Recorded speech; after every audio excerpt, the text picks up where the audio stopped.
बेटा एक बार चेक कर लो, आवाज आ रही है। स्टार्ट कर रहे हैं हम लोग।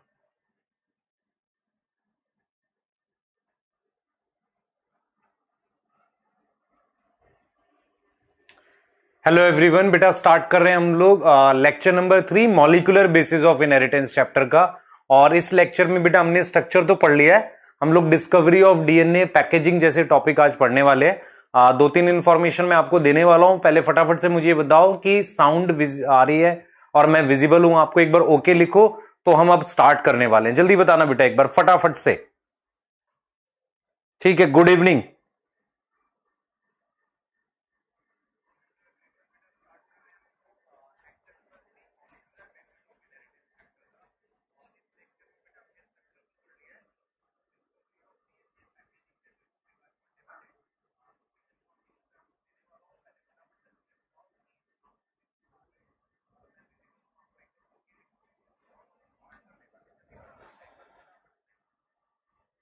आवाज आ रही है बेटा, जल्दी बताओ, स्टार्ट करेंगे।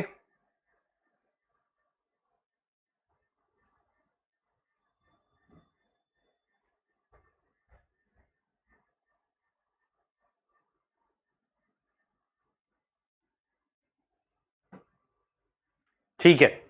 साउंड प्रॉब्लम तो नहीं है, आवाज आ रही होगी। हाँ, टेस्ट सिलेबस है principal of inheritance and variation. Sunday वाले टेस्ट में कंप्लीट चैप्टर आएगा और मे बी नहीं, रियल में वो आपके स्कॉलरशिप टेस्ट का ही पार्ट है।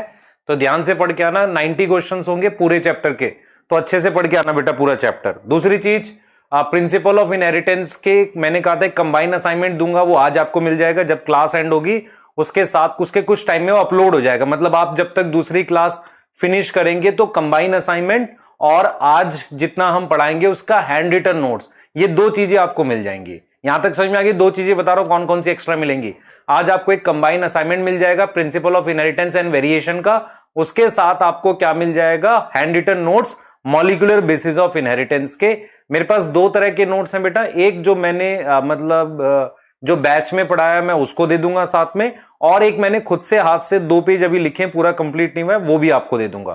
तो आप जिसमें से भी बनाना चाहे बना सकते हैं। ठीक है, क्लियर? आवाज आ रही है बेटा? जल्दी बताओ, चले स्टार्ट करें। ठीक है, हाँ सही है। वन शॉट बेटा, कल का थोड़ा सा टाइम यूज करेंगे उसको वन शॉट बनाने में, जो मैंने आपको बोला था। कल आपकी क्लास का आपको नोटिफिकेशन आ जाएगा। हाँ, हैंड रिटन बता दिया मैंने, स्टार्ट कर लेते हैं। भाई कल का दिन आप कहां यूज करोगे? कल का दिन आप क्या करोगे? जो मैं कंबाइन असाइनमेंट दे रहा हूं और अपना प्रिंसिपल ऑफ इनहेरिटेंस वेरिएशन पूरा रिवाइज करना है। तो कंबाइन असाइनमेंट करना है आपने और प्रिंसिपल ऑफ इनहेरिटेंस पूरा रिवाइज करना है। कंप्लीट रिवाइज करो, असाइनमेंट बनाओ, तो आपका कल का दिन यूज करो आप। ठीक है, क्लियर है? हाँ ठीक है। कल मेरे को लग रहा है ऑफ होगा आपका ना, तो हाँ कल ऑफ होना चाहिए। ठीक है, हाँ तो आपको बता दिया मैंने। टेस्ट बेटा आप बीच में नहीं रख रहे हैं, टेस्ट आपका भी संडे वाला ही होगा। ठीक है, चलें स्टार्ट कर लें फटाफट से।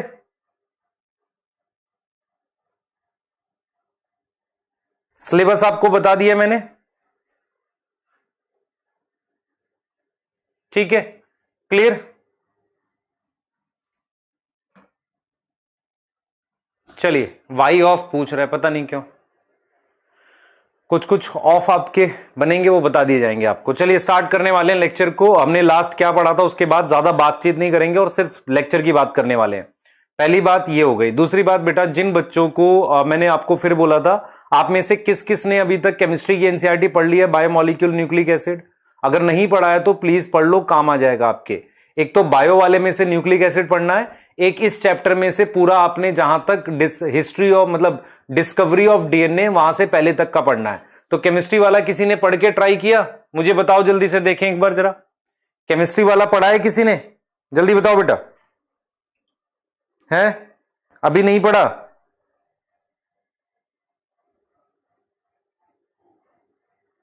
एक जो बच्चा लिख रहा है डोंट वांट ऑफ, मैं कब कह रहा हूं तुझे छुट्टी चाहिए? याद करना चैप्टर, लेक्चर देख दोबारा से जो जिसमें गड़बड़ है, फिर से पढ़ सो सारा। कौन कह रहा है तुम्हें छुट्टी करने के लिए? एक बार केमिस्ट्री की बायोमोलिक्यूल, जो केमिस्ट्री वाली पार्ट सेकंड है, उसकी बायोमोलिक्यूल में से न्यूक्लिक एसिड वाला टॉपिक पढ़ेंगे। ठीक है, क्लियर है? मेरे कहने से कल का दिन वहां पे भी लगाएंगे और उसके साथ आपकी 11th की एनसीईआरटी से न्यूक्लिक एसिड पढ़ेंगे और इसके साथ आप आज का जो मेरा टॉपिक अब मैं कराऊंगा उसको आपने रिवाइज करना है। क्लियर? चलो स्टार्ट करते हैं बेटा। ठीक है, बिल्कुल बिना टाइम वेस्ट किए स्टार्ट करेंगे। फर्स्ट, सबसे पहले हमारे ये टॉपिक थे, इसमें हम स्ट्रक्चर पढ़ चुके हैं और उसका एक छोटा सा पार्ट बचा है, फिर पैकेजिंग पे बात करेंगे। ठीक है, उसके बाद हमने लास्ट कल जो पढ़ा था उसको हल्का सा रिवाइज कर रहे हैं। आपको मैंने जो पढ़ाया था, शुगर दो होती है, डीएनए और आरएनए के स्ट्रक्चर की अगर हम बात करें तो शुगर राइबोज एंड डीऑक्सीराइबोज, इतना सबको आना चाहिए। 5 कार्बन की हैं, पेंटोज हैं। मैं इसलिए बता रहा हूं, कुछ बच्चों को अजीब लग रहा था। ठीक है, और हेट्रोसाइक्लिक है। हेट्रोसाइक्लिक क्या होता है? जिस रिंग में कार्बन के अलावा कुछ और हो। यहां ऑक्सीजन थी, हेट्रोसाइक्लिक है। 2' पर H है तो मेरे पास ये डीऑक्सीराइबोज है सेकंड कार्बन पर, और 2 पर OH है तो ये राइबोज है। मैं ऑलरेडी पढ़ा चुका हूं। नाइट्रोजिनस बेस ATGC ये होते हैं डीएनए में और AUGC ये होते हैं आरएनए में। मेरे पास A और G प्यूरीन है और आपको नाम पता है A का 6 अमीनो प्यूरीन, मैं रिवाइज कर रहा हूं इसको जल्दी से, और G का नाम है 6 oxo, sorry 2 amino 6 oxo purine. Amino पहले आएगा अल्फाबेटिकली ना बेटा, उसके बाद हमारे पास आ जाएगा cytosine, uracil, thymine. Cytosine, uracil और थाइमिन, ये चीज हमने पढ़ी थी। थाइमिन का एक और नाम 5-मिथाइल यूरेसिल, 5-मिथाइल यूरेसिल, ये पढ़ा था। न्यूक्लियोसाइड क्या होता है? Sugar plus nitrogenous base, bond का नाम एन ग्लाइकोसिडिक लिंकेज, ये चीज हमने पढ़ी थी बेटा ऑलरेडी। और आपको पता था कि C1 शुगर का N9 से जुड़ेगा प्यूरीन में और N1 से जुड़ेगा पायरिमिडीन में, और बॉन्ड का नाम है एन ग्लाइकोसिडिक लिंकेज। न्यूक्लियोटाइड आपको बता दिए थे क्या होगा? Nucleoside plus phosphate. न्यूक्लियोसाइड के साथ मैंने क्या जोड़ दिया? फॉस्फेट जोड़ दिया। और पॉलीन्यूक्लियोटाइड चेन का मतलब बहुत सारे न्यूक्लियोटाइड। इतनी चीजें बेटा आपको लास्ट क्लास में बात करी है। शुगर प्लस नाइट्रोजिनस बेस में कौन सा बॉन्ड बनेगा? एन ग्लाइकोसिडिक, याद कर लो, ये आपको पढ़ा चुका हूं मैं। ये शुगर प्लस एक फॉस्फेट में फॉस्फो ईस्टर। अब ऑलरेडी एक फॉस्फेट जुड़ चुका है, एक और जोड़ूंगा, फॉस्फो एनहाइड्राइड, जिसकी फर्स्ट क्लास है। जिसने अभी तक नहीं पढ़ा पुरानी क्लास रिवाइज करो पहले।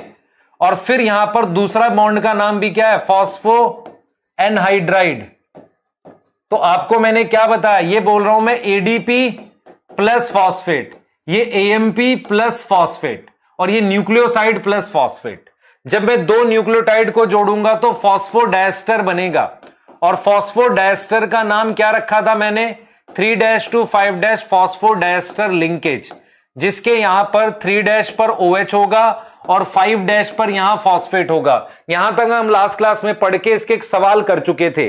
अब इसके आगे हम लोग बात करने वाले हैं बेटा, इसके आगे की कहानी हम लोग समझेंगे। क्लियर है? अब ये कह रहा है वैभव की डीऑक्सी का स्ट्रक्चर बताओ, खुद बना जाके। ये क्या बात हुई भाई?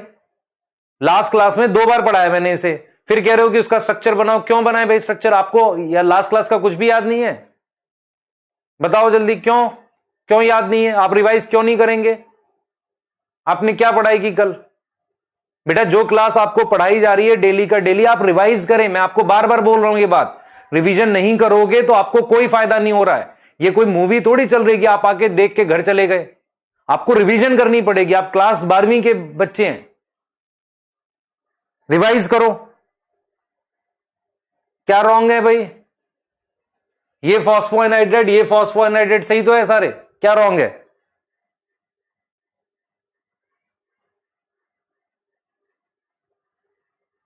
हैंड रिटन आज मिलेंगे, जो बाद में जुड़े हैं सुन लो मैंने क्या अनाउंस किया है। हैंड रिटन नोट्स आपको जो मैं आज तक का पढ़ाऊंगा उतने तक के हैंड रिटन आप आज को मिल जाएंगे आपको, और मैं एक और नोट अपलोड कर दूंगा जो पूरे चैप्टर के होंगे। उसमें हो सकता है अगर आपको कुछ दिख ना रहा हो ठीक से तो मैं साथ के साथ पूरे करूंगा ही। उसके अलावा आपको कंबाइन असाइनमेंट मिल जाएगा प्रिंसिपल ऑफ इनहेरिटेंस के।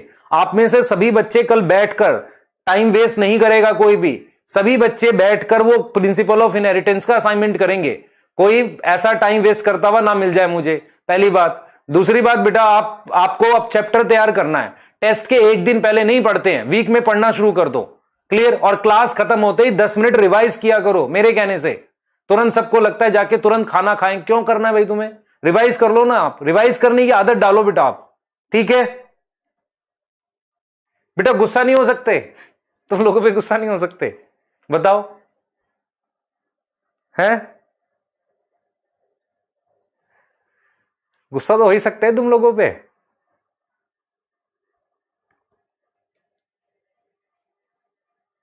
तुम्हें समझाया नहीं, मतलब टाइम वेस्ट करने को बोले कि जाओ डेली तुम यूट्यूब पे टाइम खराब करो, इधर कुछ भी देखते रहो, ऐसा करते रहो, वो थोड़ी बोलेंगे, पढ़ने के लिए बोलेंगे ना। गुस्सा नहीं हो रहे बेटा, जब भी छुट्टी आएगी, जब भी मान लो कल का हमारा अगर हॉलीडे है, जब भी ऐसा आता है हम मतलब नाराज होते हैं कि कल आप टाइम वेस्ट ना करो, कल आप हमारी बातों को ध्यान रख के पढ़ाई करो, बस इतना करते हैं, ठीक है। यही करना होता है हमें, ठीक है, हाँ क्लियर, सही है। चलो बेटा अब कल के लिए पढ़ाई करेंगे, आ जाओ आगे। अब यहां से चलते हैं और एक टॉपिक पे मूव कर रहे हैं जिसका नाम डिस्कवरी ऑफ डीएनए। ध्यान से सुनना मैं जो आपको बताने वाला हूं, टॉपिक का नाम है हमारे पास डिस्कवरी ऑफ डीएनए, ठीक है। मैं कुछ चीजें बताऊंगा टाइमलाइन से, बहुत ध्यान से सुनेंगे। टॉपिक स्टार्ट कर रहा हूं मैं, ठीक है, टॉपिक स्टार्ट कर रहा हूं, बहुत ध्यान से आप मेरी बातें सुनेंगे, ठीक है, क्लियर, ठीक। अब सुन लो ध्यान से मैं क्या बता रहा हूं बेटा आपको। देखो हुआ क्या था, अगर आप में से बहुत सारे बच्चे मेरी बात याद करें, हमारे पास जिस समय मेंडल ने अपना काम पब्लिश किया था उसके कुछ सालों के बाद, मतलब मेंडल ने अपना काम पब्लिश किया था 1865 में, उसके 4 साल के बाद 1869 में एक साइंटिस्ट थे जिनका नाम था मिशर। मिशर ने क्या किया, मैं इस चीज को बता रहा हूं आपको, मैं क्लियर एक टाइमलाइन लेके चल रहा हूं।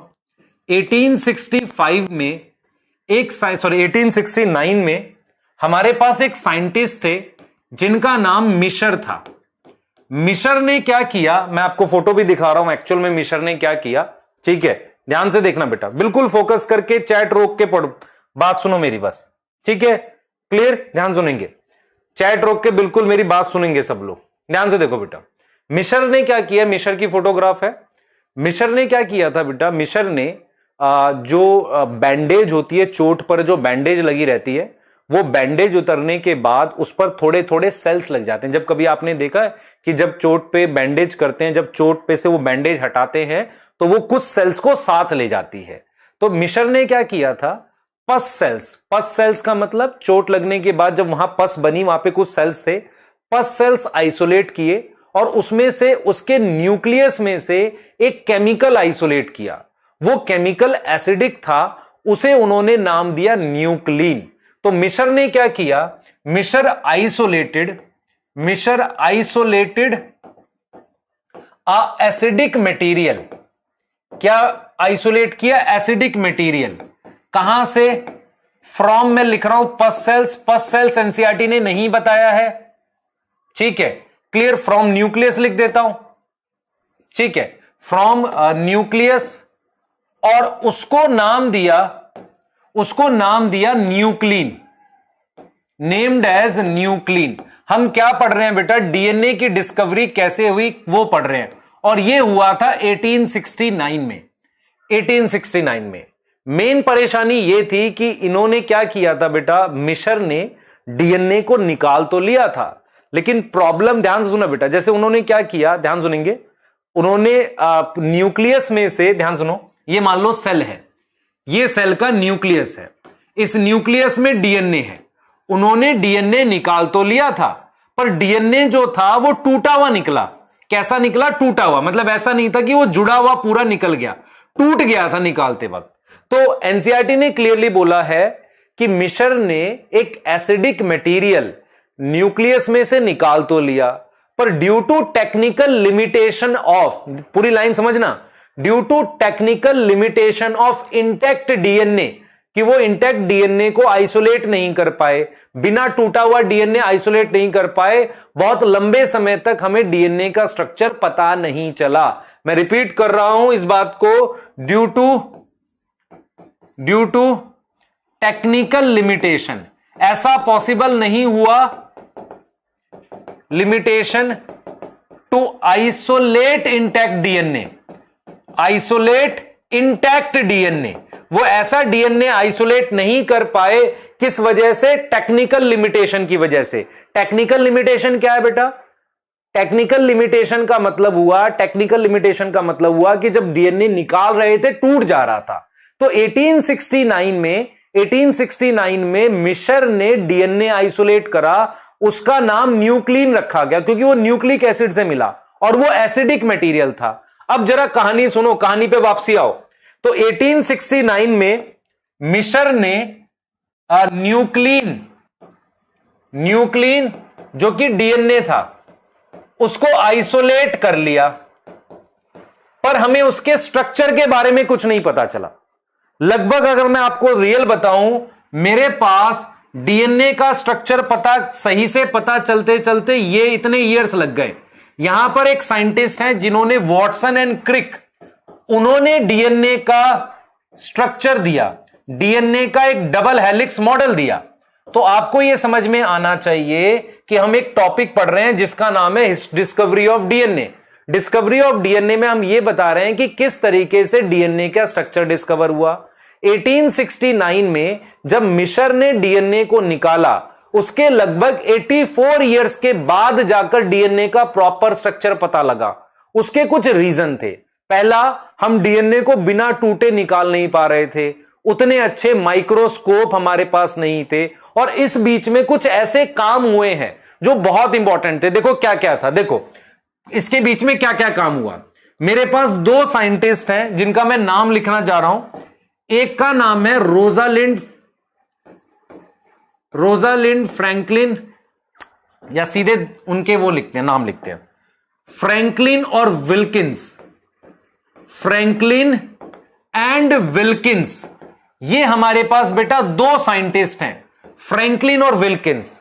इन्होंने क्या किया, देखो डीएनए आइसोलेट तो हो गया था, इन्होंने डीएनए का इस बीच में 1869 से लेकर इस बीच में इन्होंने क्या किया, डीएनए का एक्सरे क्रिस्टलोग्राफी स्ट्रक्चर दिया। अब ये एक्सरे क्रिस्टलोग्राफी स्ट्रक्चर क्या होता है, इन्होंने क्या किया होगा, डीएनए आइसोलेट करके उस पर एक्सरे के थ्रू कुछ इमेज बनाई होगी। जैसे मान लो इस टेस्ट ट्यूब में ये डीएनए है और यहां से उन्होंने एक्सरे डाली, एक्सरे डालकर किसी शीट पर एक इमेज बनाई, उससे कुछ आइडिया लगा कि डीएनए डबल थ्रेड का बना हुआ है। डीएनए किसका बना हुआ है, डबल थ्रेड का। देखो मैं आपको एक चीज बताना चाह रहा हूं कि डीएनए आइसोलेट तो बेटा बहुत पहले हो गया था, स्ट्रक्चर की जानकारी आने में बहुत समय लगा। अलग अलग साइंटिस्ट ने अलग अलग काम किए और फाइनली उन काम को यूज करके और अपना दिमाग यूज करके वॉटसन क्रिक ने डीएनए का डबल हेलिक्स मॉडल, मतलब डीएनए के स्ट्रक्चर को बताता हुआ एक मॉडल बताया, एक ऐसा मॉडल बताया जो डीएनए के स्ट्रक्चर को डिस्क्राइब कर रहा था, जिसे हम डीएनए डबल हेलिक्स मॉडल कहते हैं। उसमें लगभग 84 इयर्स लग गए, 84 साल लग गए सब कुछ पता लगाने में। और इसके कुछ रीजन थे। पहला, हमारे पास अच्छे माइक्रोस्कोप नहीं थे। दूसरा, डीएनए बिना टूटे हम निकाल नहीं पा रहे थे और उतनी हमारे पास डिटेल नहीं थी। अब एक्सरे देखो, एक साइंटिस्ट आए फ्रैंकलिन और विल्किंस, उन्होंने एक्सरे डाला, एक्सरे डीएनए पर डाल के उसकी इमेज बनाई, तो थोड़ी सी नॉलेज यहां से बढ़ी है। उसके बाद क्या हुआ बेटा, उसके बाद एक साइंटिस्ट है चारगाफ। चारगाफ ने क्या किया, डीएनए का केमिकल एनालिसिस किया। डीएनए को कैसे एनालाइज किया, केमिकली एनालाइज किया, और उन्होंने बता दिया, केमिकली एनालाइज करके उन्होंने क्या बता दिया कि डीएनए में जितना ए होता है उतना ही टी होता है, और जितना जी होता है उतना ही क्या होता है हमारे पास, सी होता है। तो इन्होंने केमिकली एनालाइज करके बोला ए इक्वल टू टी, और G इक्वल टू C, ऐसा बता दिया। ठीक है, तो आपको यह समझ में आना चाहिए बेटा कि डीएनए के बारे में डिटेल आने से पहले रियल डिटेल आई है 1953 में वॉटसन क्रिक के डीएनए डबल हेलिक्स मॉडल से। उससे पहले मेरे पास जिन भी साइंटिस्ट के काम थे, एक था मिशर याद करना है, दूसरा फ्रैंकलिन और विल्किंस। इन्होंने एक्सरे डालकर डीएनए की कुछ इमेज बताई जिससे यह पता चला डीएनए कुछ डबल धागा है। और दूसरा डीएनए को केमिकली एनालाइज किया चारगाफ ने, जिसने ये बताया जितना ए है उतना टी है, जितना जी है उतना सी है। और 1953 में वॉटसन क्रिक ने एक मॉडल बताया डीएनए के स्ट्रक्चर को लेके और कहा कि डीएनए ऐसा है। उस मॉडल के हम मेन फीचर पढ़ेंगे। पहले इतनी बात समझ में आई, ये बताओ जल्दी से, जल्दी बताओ बेटा, इतनी बात समझ में आई? चारगाफ रूल बेटा डिटेल में पढ़ाएंगे।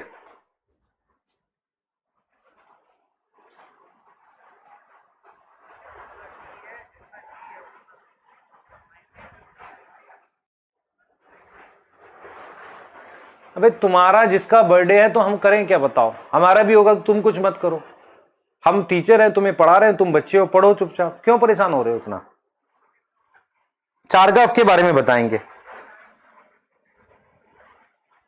ये वाली बात समझ में आई कि technical limitation in isolation of DNA in intact form, यहां तक क्लियर है? एक कह रहे नो।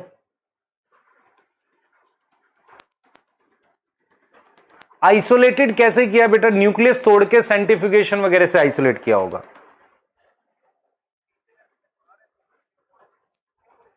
ठीक है, सुनो ध्यान से बेटा, मेरी बात सुनो ध्यान से। हमारे को सिर्फ ज्यादा देखो, एक दो साइंटिस्ट के नाम और हैं, लिविन है, ठीक है, हमारे पास फिशर है, वो सब नहीं करने। आपको सिर्फ 3 साइंटिस्ट याद करने हैं, एक मिशर, एक फ्रैंकलिन विल्किंस, चारगाफ और फाइनली वॉटसन क्रिक। क्लियर है ना? इंटैक्ट का मतलब होता है बिना टूटे हुए। ठीक है, अब जरा आगे सुनो ध्यान से बेटा, आगे सुनो। बारिश हो रही है मुझे भी पता है।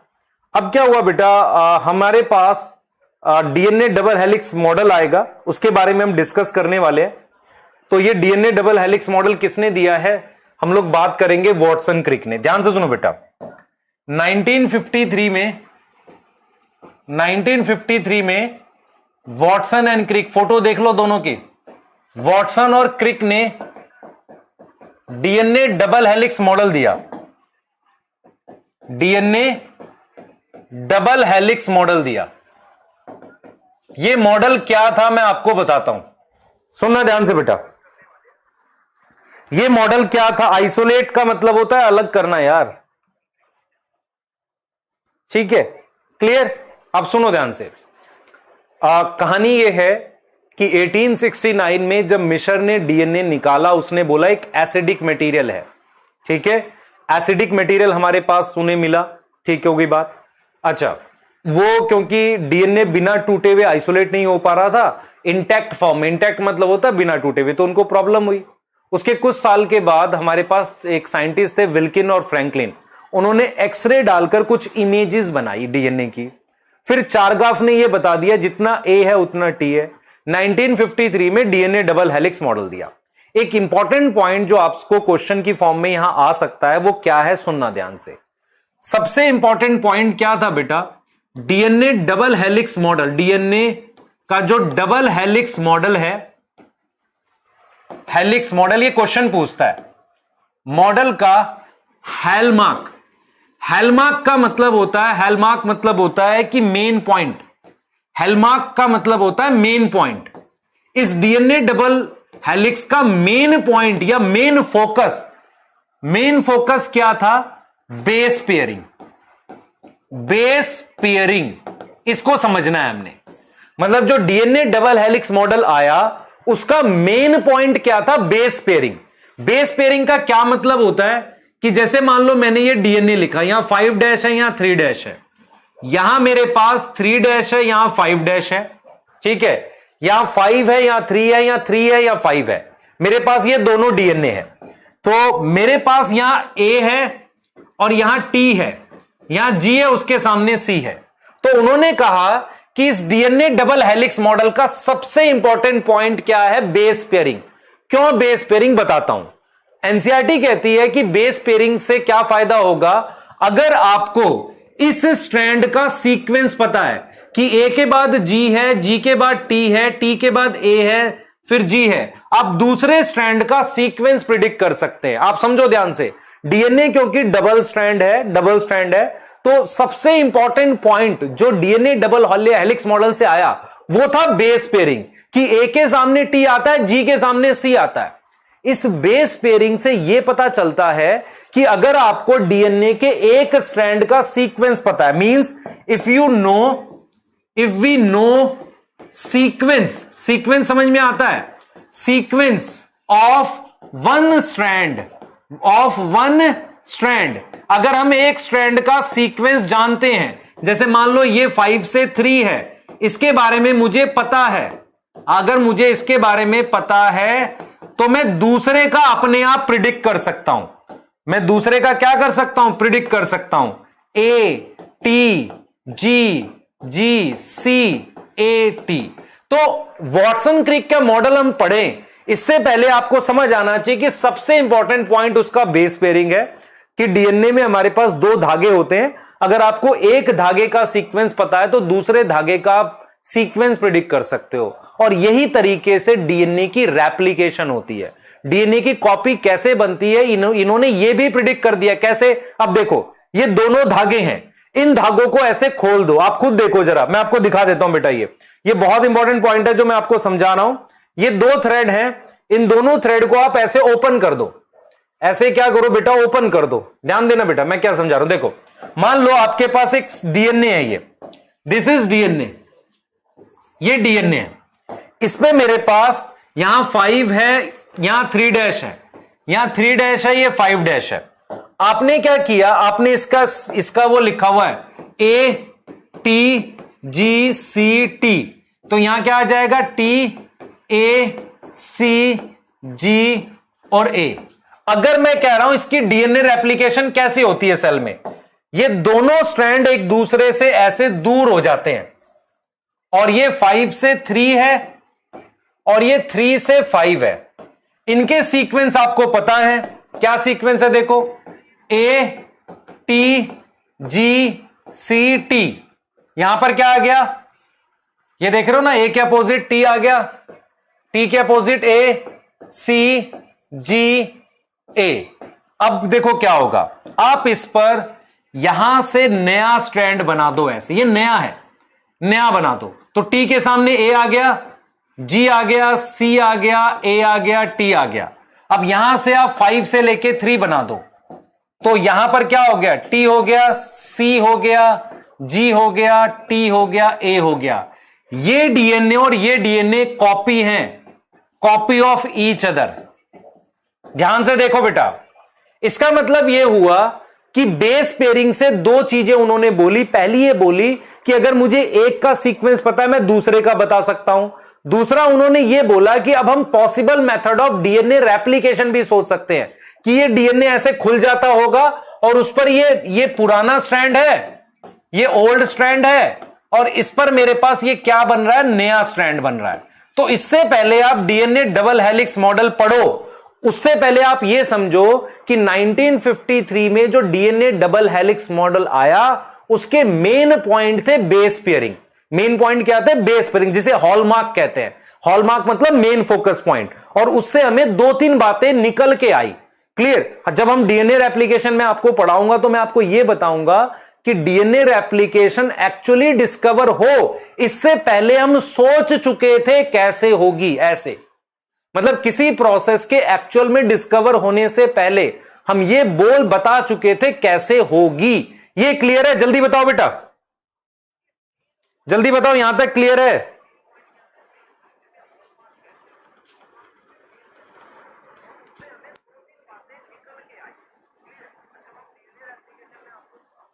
यहां तक क्लियर?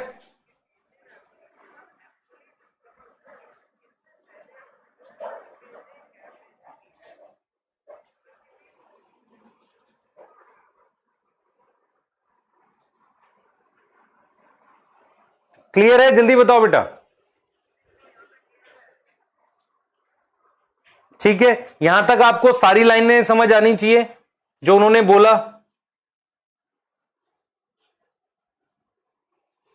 ठीक है, क्लियर यहां तक। अब आ जाओ डीएनए डबल हेलिक्स मॉडल पढ़ेंगे बेटा। इलूसिडेशन का मतलब होता है डिस्क्राइब करना। एनसीईआरटी कहती है कि इलूसिडेशन रिमेन इलूसिव। अगर आप लाइन पढ़ रहे हैं साथ के साथ तो यह लिखा हुआ है कि न्यूक्लियन डिस्कवर होने के बाद डीएनए की इलूसिडेशन, इलूसिडेशन होता है डिस्क्राइब करना, इलूसिव मतलब छुपा रहा, पता नहीं चला। ठीक है, हॉलमार्क मतलब बोल तो रहा हूं main point, focus point. Salient होता है बेटा स्पेसिफिक। बच्चे रिपीट में बहुत बार रिपीट कर चुका हूं, मैं फिर बोल देता हूं, देखो कहानी सुनो भाई। मिशर ने 1865 में डीएनए आइसोलेट किया था, न्यूक्लियन बोला था उसे क्योंकि वो एसिडिक मटेरियल था। जब उन्होंने न्यूक्लियन आइसोलेट किया तो डीएनए का स्ट्रक्चर इलूसिडेट नहीं हो पाया, डिस्क्राइब नहीं हो पाया, क्योंकि मुझे क्या नहीं मिल रही थी, मुझे इंटैक्ट फॉर्म में डीएनए मिलता नहीं था। फिर 2-3 साइंटिस्ट का काम है, चारगाफ रूल अभी समझाऊंगा, और विल्किंस और फ्रैंकलिन। बेटा हुआ यह था, हमारे पास फ्रैंकलिन, विल्किंस, वॉटसन और क्रिक, 4 में से 3 को नोबेल मिला हुआ है। एक की डेथ हो गई थी कैंसर की वजह से, एक लेडी है उनमें से, आप पता करके बताएंगे मुझे, इनमें से किसी एक की डेथ हो गई थी, उन्हें नोबेल प्राइज नहीं मिला था। उन्हें नोबेल प्राइज मिला था 1961 में इस काम के लिए, जो 1953 में इन्होंने काम किया, 1961 में नोबेल प्राइज मिला था इन्हें। ठीक है, क्लियर। चलो आगे चलते हैं बेटा, आगे चलते हैं और सेलिएंट फीचर जानते हैं। ठीक है बेटा, एनसीईआरटी खुली रखो साथ के साथ, क्यों परेशान हो रहे हो, सारा करा रहा हूं, टेंशन मत लो, सब बताऊंगा, क्यों परेशान हो रहे हो। आ जाओ जल्दी से, देखो सेलिएंट फीचर पे बात कर रहे हैं। हमारे पास ये डीएनए, ध्यान से सुनो, ये मान लो डीएनए है ऐसे, जो वॉटसन क्रिक ने सेलिएंट फीचर का क्या मतलब होता है, स्पेसिफिक मेन फीचर्स जो उन्होंने बताए वो क्या थे। देखो उन्होंने 5 फीचर बताए हैं, पांचों फीचर ध्यान से सुनो। सबसे पहली लाइन है, DNA is made up of, DNA is made up of 2 polynucleotide chain. DNA किसका बना हुआ है, 2 पॉलीन्यूक्लियोटाइड चेन का बना हुआ है। सबसे पहली लाइन ये है, मतलब हमारे पास क्या है बेटा, डीएनए में 2 चेन है। आप देख सकते हो, एक चेन ये है और एक चेन ये है। हमारे पास डीएनए में 2 चेन है, 2 चेन है बेटा, एक चेन ये रही और एक चेन ये रही, 2 चेन होती हैं। अच्छा, यहां पर अगर आप ध्यान से देखो, नाइट्रोजिनस बेस इस साइड है, ठीक है, इस साइड है, तो ये जो चेन है, ये वाला पॉइंट, ये जो ये चीज है, ये शुगर फॉस्फेट की बनी हुई है। तो आपने क्या समझना है, पहली लाइन क्या है बेटा, हमारे पास पहली लाइन है कि DNA is made up of 2 polynucleotide chain और each chain have sugar phosphate backbone. मतलब अगर आप देखो, शुगर फॉस्फेट, शुगर फॉस्फेट, तो हर एक चेन में मेरे पास शुगर फॉस्फेट की बैकबोन है। और बैकबोन का मतलब होता है मेनली चेन किसकी बनी हुई है, शुगर फॉस्फेट की। देखो ऐसे शुगर है, फिर बीच में फॉस्फेट है, फिर शुगर है, फिर बीच में फॉस्फेट है। नाइट्रोजिनस बेस अंदर की तरफ है, आप समझ रहे हैं। तो क्या लिखेंगे, have sugar phosphate backbone. Sugar phosphate की क्या है बेटा, बैकबोन है। तो पहली लाइन तो ये हो गई, ठीक है, पहली लाइन ये हो गई। तो डीएनए डबल हेलिक्स मॉडल के 5 इंपॉर्टेंट पॉइंट है। अगर आपके स्कूल के एग्जाम में आता है तो एग्जैक्ट वही लिख के आने हैं जो एनसीईआरटी में। पहला पॉइंट यह है कि DNA is made up of 2 chain, 2 chain polynucleotide की, जो जिनके पास शुगर फॉस्फेट की बैकबोन है, शुगर फॉस्फेट ऐसे है। दूसरा पॉइंट है, सेकंड पॉइंट है बेटा, both chain run anti parallel polarity, 1 in 5' to 3', another in 3' to 5'। मतलब क्या हुआ, देखो एक चेन 5 से 3 है, दूसरी 3 से 5 है, एंटी पैरेलल, 5 से 3 और यहां 5 से 3 अपोजिट, एक तरीके से एंटी पैरेलल पोलैरिटी। और जो बेस है नाइट्रोजिनस बेस वो अंदर की तरफ है। नाइट्रोजिनस बेस क्या है बेटा? Projected inside. प्रोजेक्टेड का मतलब अंदर की तरफ, प्रोजेक्टेड इनसाइड। नाइट्रोजिनस बेस अंदर की तरफ है, आप देख पा रहे हो। अगर मैं आपको स्ट्रक्चर दिखा रहा हूं डीएनए डबल हेलिक्स का, ध्यान से देखो, ये स्ट्रक्चर है, देख लो इधर बेटा। एक मेरे पास चेन 5' से यहां पर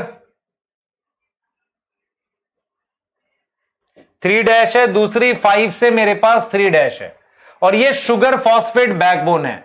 और आप देख रहे हो एंड मतलब अंदर की तरफ नाइट्रोजिनस बेसिस बोल रहा है। ठीक है, ये 2 पॉइंट हो गए बेटा, ये हम कर चुके हैं ऑलरेडी। आप समझो ध्यान से, ये हम लोग जब अभी पढ़ रहे थे पीछे क्लासेस में ऑलरेडी ये बातें कर चुके हैं। मैं तो खाली मॉडल का बता रहा हूं आपको कि उसमें क्या पॉइंट थे। कि डीएनए में 2 चेन थी, शुगर फॉस्फेट बैकबोन था। मेरे पास एक चेन 5 से 3 है, सामने वाली 3 से 5 है। तभी देखो, याद करो, मैंने कहा था ये 5 से 3 है, नाइट्रोजिनस बेस इधर की तरफ है। तो दूसरी वाली चेन 5 से 3 होगी, तब नाइट्रोजिनस बेस आमने सामने आएंगे। याद आ रहा? इनसाइड, अंदर की तरफ मतलब इधर की तरफ। क्लियर? तीसरा पॉइंट क्या है बेटा? तीसरा पॉइंट ये है कि मेरे पास क्या होता है, purine base pair with pyrimidine. देख लो बेटा, यही चीज हम समझ रहे हैं आपके लिए। देखो, हमने कहा कि डीएनए जो है ये 5 से 3 है, तो दूसरी वाली चेन क्या है? 3 से, देखो 5 से 3, इसे एंटी पैरेलल कह रहे हैं। इसे क्या कह रहे हैं? Anti parallel. नाइट्रोजिनस बेस अंदर की तरफ है। नाइट्रोजिनस बेस क्या है? अंदर की तरफ। मान लो ये डबल रिंग का जी है, यहां सिंगल रिंग का क्या होगा? सी होगा। यहां डबल रिंग का ए है और सिंगल रिंग का क्या होगा? टी होगा। मान लो यहां सिंगल रिंग का सी है, तो डबल रिंग का क्या होगा? जी होगा। आप देख पा रहे हो मैं क्या कहना चाह रहा हूं? बेटा देखो, प्यूरिन में डबल रिंग थी, पायरिमिडीन में सिंगल रिंग थी। तो सबसे पहले हम यहां पर क्या लिख रहे हैं? थर्ड पॉइंट देखो, हम थर्ड पॉइंट में ये लिख रहे हैं बेटा, थर्ड पॉइंट में लिख रहे हैं कि प्यूरिन ने बेस पेयर किया है पायरिमिडीन के साथ। ठीक है, कैसे बेस पेयर किया है ये देखो, ध्यान से देखो बेटा। मेरे पास ये प्यूरिन है, दिस इज प्यूरिन, और ये मेरे पास क्या है? पायरिमिडीन। तो प्यूरिन ने, दिस इज प्यूरिन, इसने पायरिमिडीन के साथ बेस पेयर किया है, पेयर बनाया है। और उस बेस पेयर में उन्होंने क्या बनाया? हाइड्रोजन बॉन्ड बनाए हैं। कितने हाइड्रोजन बॉन्ड बनाए वो हम देख रहे हैं। तो हमने लिखा है कि purine base pair with pyrimidine in such a manner,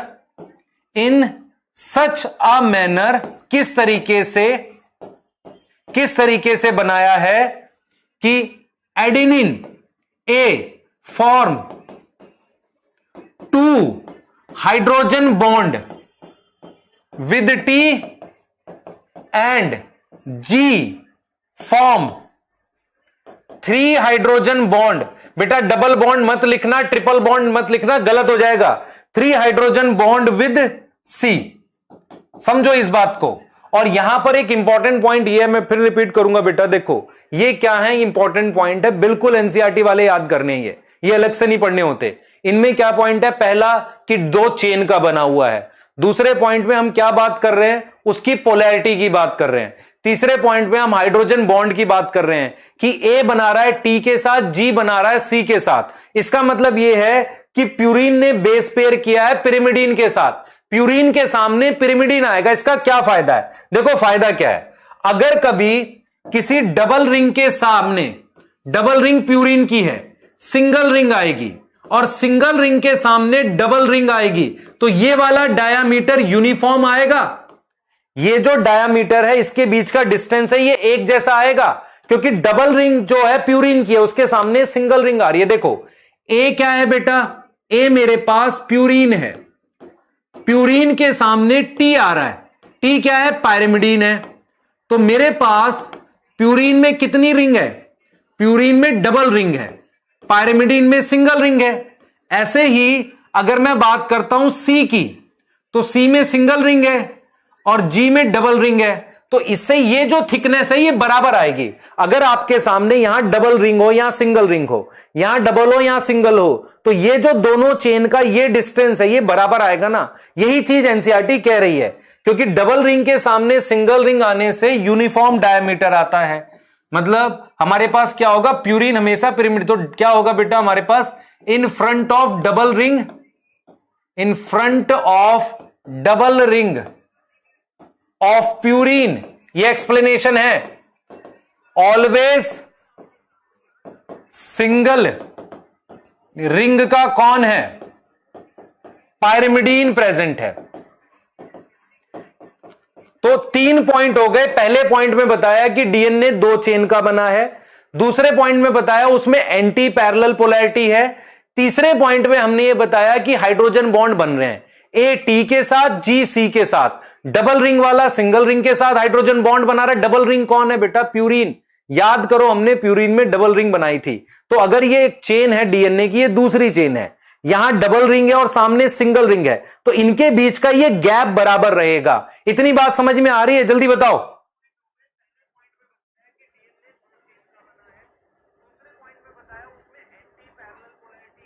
clear?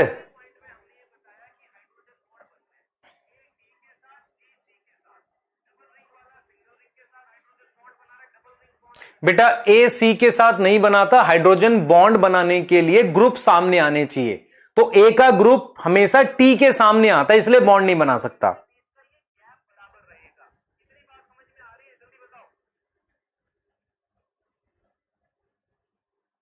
Clear? जल्दी बताओ बेटा। ए हमेशा टी के साथ 2 हाइड्रोजन, डबल बॉन्ड नहीं बोलना, डबल बॉन्ड बोलोगे तो गलत हो जाएगा, डबल बॉन्ड नहीं बोलते, 2 हाइड्रोजन बॉन्ड, और जी सी के साथ 3 हाइड्रोजन बॉन्ड।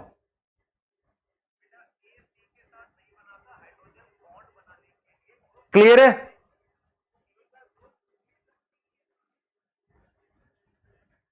बेटा 5 से 3, एक 5 से 3 जा रही है, वो तो पोलैरिटी है ना, 5 से 3 चेंज जा रही है, दूसरी 5 से 3 जा रही है। बैकबोन का मतलब होता है बेटा, देखो शुगर फॉस्फेट, शुगर फॉस्फेट, इस चीज को बैकबोन कह रहे हैं। नाइट्रोजिनस बेस भले ही शुगर से अटैच है, पर मेन चेन का पार्ट कौन है, शुगर फॉस्फेट, इसलिए उसे बैकबोन वर्ड यूज कर रहे हैं। बेटा म्यूटेशन से डायमीटर नहीं चेंज होगा, मैं आपको बताऊंगा। आगे चलो, ठीक है। 4th पॉइंट देखो जो अच्छा है और आपको समझना है। यहां पर एक चीज है जो मैं आपको बताऊंगा, ध्यान से आप सुनेंगे। 4th पॉइंट और 5th पॉइंट को बहुत ध्यान से सुनना है आपने, ठीक है। 4th और 5th पॉइंट को बहुत ध्यान से सुनना है। देखो 4th पॉइंट क्या है हमारे पास, देखेंगे सब बेटा। 4th पॉइंट देखो, 4th पॉइंट ये है कि डीएनए जो है, डीएनए के जो दोनों स्ट्रैंड है, बोथ स्ट्रैंड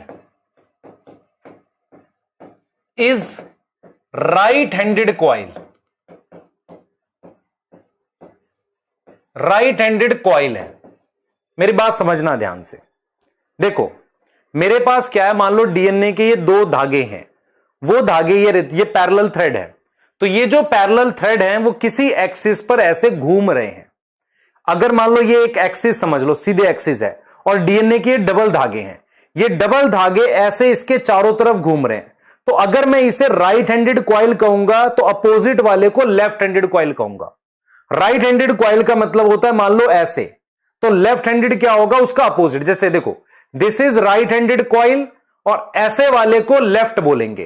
तो डीएनए क्या होता है, किसी एक्सिस पर ऐसे घूमा रहता है। कैसे घूमता है, इस तरीके से।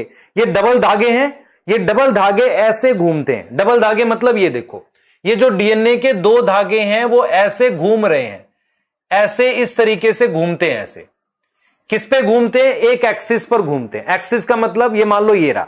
डीएनए ऐसा सीधा नहीं होता। आप में से अगर देखो बच्चे गलती क्या करते हैं, सुनना ध्यान से। मैं डीएनए को अगर ऐसे ड्रॉ करूं तो वो गलत है। गलत क्यों है, क्योंकि इसके नीचे ये आ गया। डीएनए एक एक्सिस पर घूमा रहता है। ध्यान से देखो गलत क्यों और सही क्यों मैं बताता हूं। देखो डीएनए को क्या करते हैं बेटा, एक एक्सिस पर घुमाते हैं। एक्सिस पर घुमाने का मतलब देखना मैं क्या कह रहा हूं। देखो डीएनए का सही डायग्राम हम ऐसे बनाते हैं। हम यहां पर ये क्रॉस यहां दिखाते हैं अगर, तो अगला क्रॉस यहां दिखाएंगे, इसके नीचे ये वाला क्रॉस नहीं आ सकता। अगर मैं डीएनए को ऐसे ड्रॉ कर रहा हूं, ये रॉन्ग है, ये वाला सही है। क्यों सही है? क्योंकि इसमें डीएनए एक एक्सिस पर ऐसे घूम रहा है, इस तरीके से घूम रहा है। ध्यान से मेरी तरफ फोकस करो, डीएनए ऐसे घूम रहा है, तो इस वजह से ये और ये एक दूसरे के नीचे नहीं हो सकते। अगर मैं डीएनए को घुमाने की जगह सीधा खींचा होता तो ऐसा आता। तो डीएनए क्या है? राइट हैंडेड कॉइल है। मान लो मैंने डीएनए को यहां से घुमाना शुरू किया, देखो ये एक पॉइंट है, मैंने डीएनए को यहां से घुमाया और वापसी यहां लाया, यहां से शुरू किया, यहां से, और देखो यहां से शुरू किया और चक्कर लगा दिए कैसे, और वापसी में यहां आ गया। तो यहां से लेकर यहां तक लाने में एक टर्न कहते हैं। मैं फिर रिपीट कर रहा हूं, आप एक रस्सी लो, उसको सीधा कर दोगे तो ऐसा आएगा, लेकिन उस रस्सी को इसके चारों तरफ घुमाओगे तो रस्सी का वो क्रॉस एक दूसरे के नीचे नहीं आ सकता। समझ पा रहे हो मैं क्या कह रहा हूं? तो मैं ये कह रहा हूं कि डीएनए घुमा हुआ है। जब आप यहां से लेकर घुमाकर वापसी यहां लाते हो तो इसे एक टर्न कहते हैं। यहां से घुमाकर वापसी यहां लाते हो, क्लियर है? इसे एक टर्न कहते हैं। तो मैं यहां पर बिल्कुल क्लियर कह रहा हूं, देखो ध्यान से, डीएनए के दोनों स्ट्रैंड राइट हैंडेड कॉइल है, ठीक है। और मैं क्या बोलूंगा, मैं ये लिखूंगा बेटा कि पिच का मतलब एक तरीके से क्या होगा? सरकमफ्रेंस। मान लो यहां से डीएनए घुमाओ और वापसी यहां तक लाओ, तो यहां से लेके यहां तक जो डीएनए की ये लेंथ आई, इसको एक टर्न कहते हैं। तो इसको मैंने लिखा पिच। पिच का मतलब उसकी लेंथ। तो pitch of one turn is equal to 3.4 nanometre. तो मैंने क्या किया है, डीएनए को ऐसे घुमाया, देखो मान लो मैंने डीएनए को एक एक्सिस पर ऐसे घुमाया, ये बेस पेयर है, ऐसे बेस पेयर है। मैं डीएनए को घुमाकर यहां से घुमाना शुरू किया और यहां तक ले आया, ये एक टर्न है मान लो, और ये क्या है मेरे पास? बेस पेयर है। ये मान लो ए है और ये टी है, ये जी है, ये सी है। तो मैंने ये बोला यहां से लेकर यहां तक की जो लेंथ है वो कितनी दे रखी है? वो लेंथ कितनी है बेटा? वो लेंथ है 3.4 नैनोमीटर। और उसमें टोटल कितने बेस हैं? टोटल मेरे पास 10 बेस पेयर पर टर्न है। सो डिस्टेंस बिटवीन, आप समझना ध्यान से, एनसीईआरटी क्लियर करती है कि डीएनए ऐसे घूमा हुआ है। डीएनए को कभी भी ड्रॉ करोगे ऐसे ड्रॉ करोगे, कभी भी ये क्रॉस इसके नीचे नहीं आएगा। तो मैंने यहां से शुरू किया, यहां तक मान लो घुमाया डीएनए को, या मैंने क्या करा, यहां तक मान लो डीएनए को एक टर्न कह दिया, यहां तक डीएनए को एक टर्न कह दिया। तो यहां से लेकर यहां तक की लंबाई उसकी पूरी ऐसे, वो कितनी है? 3.4 नैनोमीटर। और इसमें टोटल ऐसे कितने बेस हैं? मैं काउंट कर रहा हूं ऐसे 1 2 3, ऐसे टोटल 10 बेस पेयर है। तो दो के बीच का डिस्टेंस कितना आएगा? ये लंबाई कितनी है? 3.4 नैनोमीटर, 10 बेस पेयर पर टर्न है। So distance between two base pair क्या आ जाएगा? Distance between two base pair वो आ जाएगा कितना? हमने लास्ट क्लास में भी बात करी थी, 0.34 नैनोमीटर। यहां तक समझ में आ रही? इस बात के मतलब है, देखो बेटा, डीएनए को हमने ऐसे घुमाया है, यहां से लेकर यहां तक एक सर्कल पूरा किया, उसे एक टर्न कह रहे हैं। उसकी लंबाई पिच कितनी है? 3.4 नैनोमीटर। उसमें कितने बेस पेयर आ गए? 10 आ गए। तो क्या करोगे? डिस्टेंस कितना आ जाएगा? इतना आ जाएगा। यहां तक क्लियर है? बताओ जल्दी से, अरे बताओ।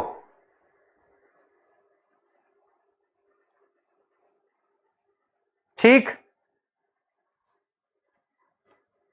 बेटा, 2 नैनोमीटर अभी बताऊंगा कहां पर है, उसमें गड़बड़ नहीं कर रहा हूं। 0.34 नैनोमीटर आ गया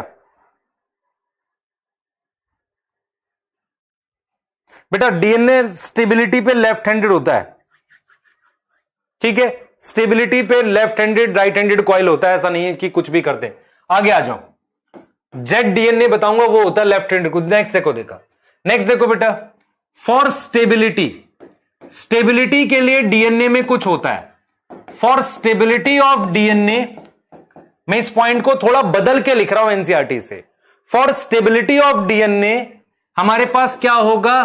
एक तो हाइड्रोजन बॉन्ड प्रेजेंट होता है, हाइड्रोजन बॉन्ड प्रेजेंट होता है, present between base pair, basis लिख रहा हूं, एंड स्टैकिंग ऑफ बेस होता है। ये दो पॉइंट हैं जिसकी वजह से डीएनए स्टेबल होता है। हाइड्रोजन बॉन्ड तो आपको समझ आएगा कि दो चेन के बीच में जो बॉन्ड है वो हाइड्रोजन बॉन्ड है, लेकिन स्टैकिंग शब्द को जरा समझना है। मैंने एनसीईआरटी ने लिखा है कि base pair are stacked over each other and hydrogen bond contribute extra stability. अभी देख लेते हैं स्टेबिलिटी को लेकर मैंने क्या बात बोली। ये वाले पॉइंट को मैं एक्सप्लेन करने जा रहा हूं, देखो ध्यान से। मैंने क्या किया, ध्यान से देखना बेटा। मैंने डीएनए का एक धागा ये बनाया, मैं स्टैकिंग आपको एक्सप्लेन करने जा रहा हूं। डीएनए का एक थ्रेड ये है जो 5' है, दूसरा ये रहा 3'। ये 3' है और ये 5' है। मेरे पास ये जो बेस पेयर है, मान लो यहां G था, G के सामने C है, इनके बीच में आपको पता है 3 हाइड्रोजन बॉन्ड है, सबको पता है। G और C के बीच में कितने हाइड्रोजन बॉन्ड है? 3, ठीक है। अब मैंने मान लो यहां पर ये बना दिया, मैंने यहां पर क्या किया बेटा, ये बना दिया। मान लो यहां मैंने A बना दिया और यहां मैंने T बना दिया, इनके बीच में 2 हाइड्रोजन बॉन्ड है, ये समझ आ गया। तो डीएनए की स्टेबिलिटी में एक तो हाइड्रोजन बॉन्ड का रोल है, दूसरा क्या होता है बेटा, दूसरा ध्यान से समझना स्टैकिंग का मतलब क्या है। ये जो बेस पेयर है और ये बेस पेयर है, इनके बीच में जैसे मान लो मेरे पास ये एक बेस पेयर है, नीचे दूसरा बेस पेयर है, ये जो स्ट्रक्चर होते हैं, जैसे ये वाला जो मैंने बनाया, मान लो ये जी होता, ये ऐसा नहीं होता कि टेढ़ा होकर ऐसे ऊपर चला जाए, ये अपनी पोजीशन पर रहता है। मतलब ऐसे, मतलब क्या हुआ, ये हाइड्रोजन बॉन्ड तो बनाते ही बनाते हैं, ये इनके बीच की ये वाली जो स्पेसिंग है, ये वाली स्पेसिंग समझ रहे हो, ये गैप जो है वो मेंटेन रहता है। इसे स्टैकिंग कहते हैं कि एक बेस पेयर के ऊपर जो दूसरा बेस पेयर है ये लगा हुआ है। जैसे हम सिंपल आपको समझाने की कोशिश करते हैं कि मान लो मैंने एक बेस पेयर लिख दिया, ये दिस इज मैंने ए लिख दिया मान लो, और यहां टी लिख दिया। यहां जो जी है, ये जी ऐसा नहीं होगा हल्का सा ऊपर शिफ्ट करे या नीचे शिफ्ट करे, उसका ये जो पोजीशन है वो अपनी मेंटेन रहती है। तो इसका मतलब ये बेस पेयर के नीचे ये बेस पेयर अपना एक फिक्स एंगल पे बना रहता है, इसे स्टैकिंग कहते हैं। वो एंगल 36 डिग्री होता है, वो हम देखेंगे, पर आपको ये समझना है एनसीईआरटी ने बोला है कि 1 base pair stacked over each other and hydrogen bond contribute extra stability. इसका मीनिंग ये है कि मेरे पास ये ए और टी, इनके बीच का हाइड्रोजन बॉन्ड, दूसरा इनकी जो पोजीशन है इसके कंपेयर में एक एंगल पर बनी रहती है, वो फ्लिप नहीं करती, हल्की सी भी नहीं बदलती। इसे स्टैकिंग कह रहे हैं। इसे हम क्या बोल रहे हैं, stacking. Stacking and H bond contribute करता है स्टेबिलिटी ऑफ डीएनए में। ये दिमाग में अपने बिठा लेना। क्लियर है? ठीक। श्रुति बेटा बातें कर रही है, बहुत खराब बात है ना, बड़ा दुख हुआ तुम लोगों की इन हरकतों से। मैं बहुत मेहनत से करा रहा हूं और आप बातें कर रहे हैं।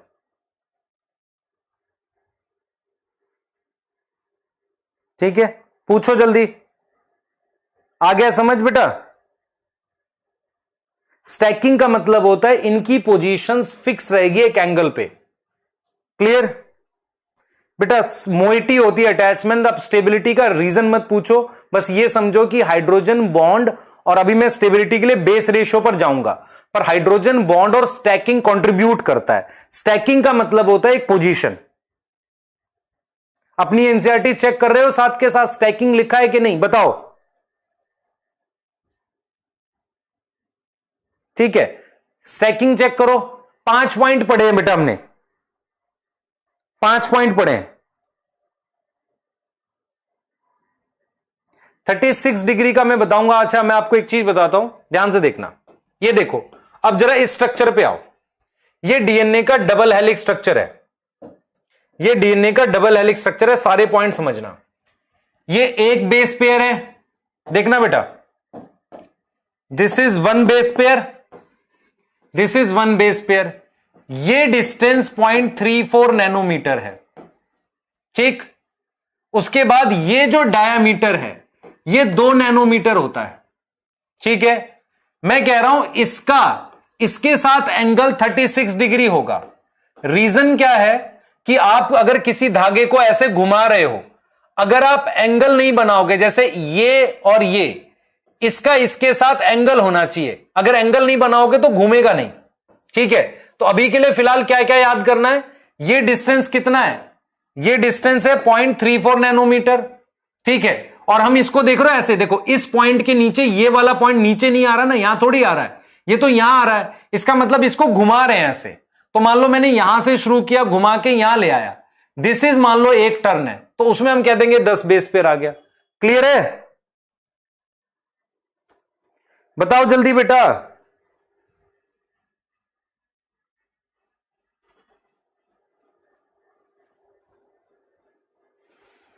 बेटा जिसका चैप्टर 5 बैकलॉग है, मैं तो नहीं करूंगा, खुद करना पड़ेगा, लेक्चर्स आपके पास हैं, अगर करोगे नहीं तो समय निकालो ना, ऐसे थोड़ी हो जाएगा।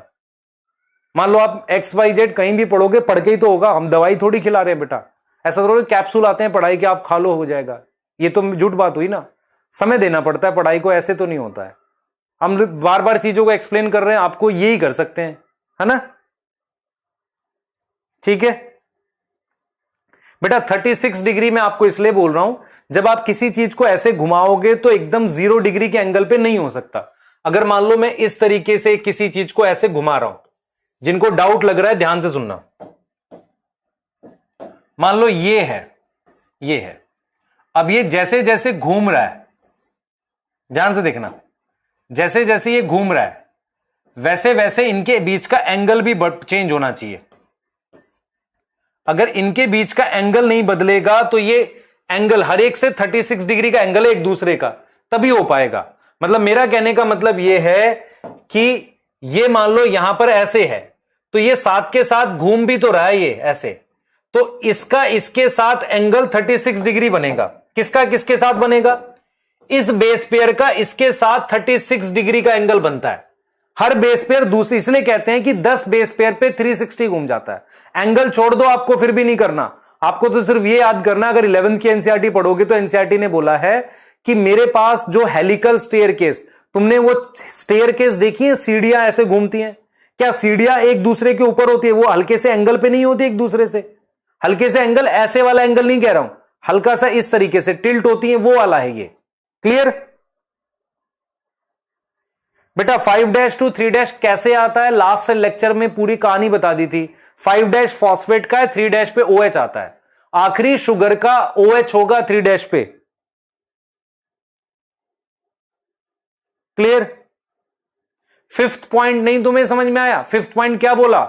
स्टैकिंग का मतलब एक बेस पेयर के नीचे दूसरा एकदम फिक्स रहता है, और हाइड्रोजन बॉन्ड वो स्टेबिलिटी लाता है।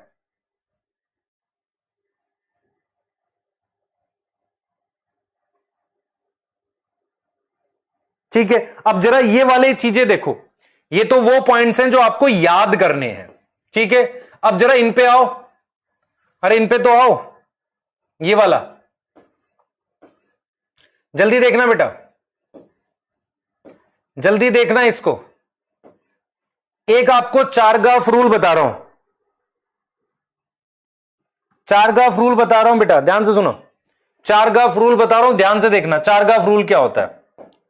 एक साइंटिस्ट थे चारगाफ, उन्होंने क्या किया, मान लो टेस्ट ट्यूब में डीएनए आइसोलेट किया, ये डीएनए है, इस डीएनए को इन्होंने केमिकली एनालाइज किया। कैसे एनालाइज किया? केमिकली एनालाइज किया। तो इन्होंने पाया, इन्होंने केमिकली, मान लो मैं क्या करता हूं, डीएनए लेता हूं, आप केमिकल एनालिसिस क्या होती है आपने अगर पढ़ा हो, याद करो, एलिमेंटल एनालिसिस पढ़ा था, जिसमें हम परसेंटेज ऑफ नाइट्रोजन, ऑक्सीजन इनकी निकाल पाते थे। मान लो ये डीएनए की केमिकल एनालिसिस कर रहे हैं, इन्होंने क्या पता किया बेटा? केमिकल एनालाइज किया एंड ऑब्जर्व क्या किया, सुन लो ध्यान से, ऑब्जर्वेशन की, जिसे हम चारगाफ रूल कहते हैं। इन्होंने बोला कि ratio of adenine to thymine and guanine to cytosine is constant and equal to 1। Chargaff ने बेटा बहुत सारे डीएनए एनालाइज किए और इनको क्या मिला, अलग अलग सोर्स के डीएनए, प्लांट के निकाले, एनिमल के निकाले, इनको मिला जितना ए है उतना टी है, जितना जी है उतना सी है। तो ratio of A to T, मान लो ए अपोन में टी बराबर में जी अपोन में सी इज इक्वल टू 1। तो जितना ए होगा उतना टी होगा। मान लो ए 20 है, टी क्या है 20 है, जी 40 है, तो सी भी 40 होगा, और वो इसका रेशियो किसके बराबर आएगा 1, और उसे हम क्या लिख रहे हैं कांस्टेंट। इसे हम चारगाफ रूल कहते हैं। इसे हम क्या कहते हैं, चारगाफ रूल। चारगाफ का रूल का जो फाइंडिंग्स है वो केमिकल एनालिसिस से आई है। दूसरी बात बेटा, आपको एक क्वेश्चन यहां से ये आता है कि कौन सी चीज चारगाफ रूल के अकॉर्डिंग नहीं है। मतलब अगर मैं आपसे पूछूं, कुछ वैल्यूज दे रहा हूं, ठीक है, क्लियर, ध्यान से देखो बेटा, मैं कुछ चीजें आपको दे रहा हूं और ये पूछ रहा हूं मुझे बताओ कौन सा चारगाफ रूल के अकॉर्डिंग नहीं है। मैंने लिख दिया first A is equal to T, ठीक है, clear, and G is equal to C. क्या ये चारगाफ रूल के अकॉर्डिंग है? हम कहेंगे यस। दूसरा सुनना, ए प्लस जी टी प्लस सी 1, ये भी चारगाफ रूल के अकॉर्डिंग है। सोचो खुद से, बताओ मुझे सोच के। देखो ए अगर 20 होगा तो टी 20 होगा, जी 60 होगा तो सी 60 होगा। 20 और 60 ये 80 हो गया, ये भी 80 हो गया, कट के 1 आ जाएगा। तो क्वेश्चन ये आ जाता है, कुछ रेशियोज लिखी रहती हैं, ऐसे पूछ लेता है कौन सा चारगाफ रूल के अकॉर्डिंग नहीं है। एक ये भी लिख सकता हूं, A upon T G upon C is equal to 1, और फोर्थ में लिख रहा हूं ए प्लस टी और जी प्लस सी। ये मेरे पास चारगाफ रूल के अकॉर्डिंग नहीं है, not according to Chargaff rule. खुद से देख लो क्यों नहीं है, देख पा रहे हो? देखो ये तीन तो चारगाफ रूल के अकॉर्डिंग है, चारगाफ रूल के अकॉर्डिंग है ये ऊपर के तीनों, और ये नहीं है। आप देखो क्यों? क्योंकि मान लो ए 40 है, टी 40 होगा, जी 20 है तो ये 20 होगा, तो 1 थोड़ी आएगा, ये 1 तो आने का नहीं है, इसलिए चारगाफ रूल के अकॉर्डिंग नहीं है। तो चारगाफ ने क्या किया था, डिफरेंट डीएनए एनालाइज किए, उन्होंने केमिकल एनालिसिस से बताया कि जितना ए है उतना टी है, जितना जी है उतना सी है, और एक रूल दे दिया ऐसे। उसकी डिफरेंट डिफरेंट फॉर्म्स हम लिख सकते हैं, but this is not Chargaff rule. A plus T upon में G plus C is not a Chargaff rule, ये आपने दिमाग में बिठाना है। क्लियर है?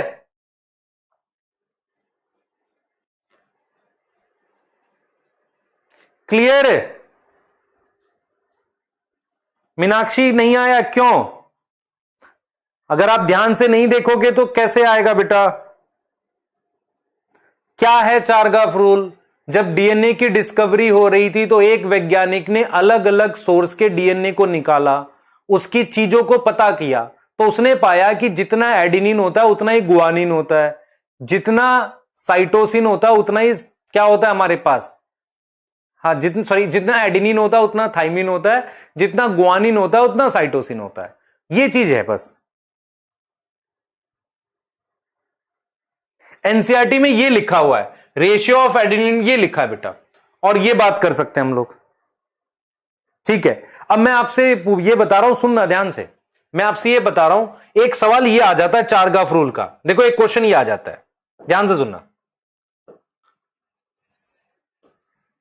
मैं आपसे कुछ क्वेश्चन लिख रहा हूं, देखो एक क्वेश्चन लिखूंगा, बहुत अच्छा क्वेश्चन है।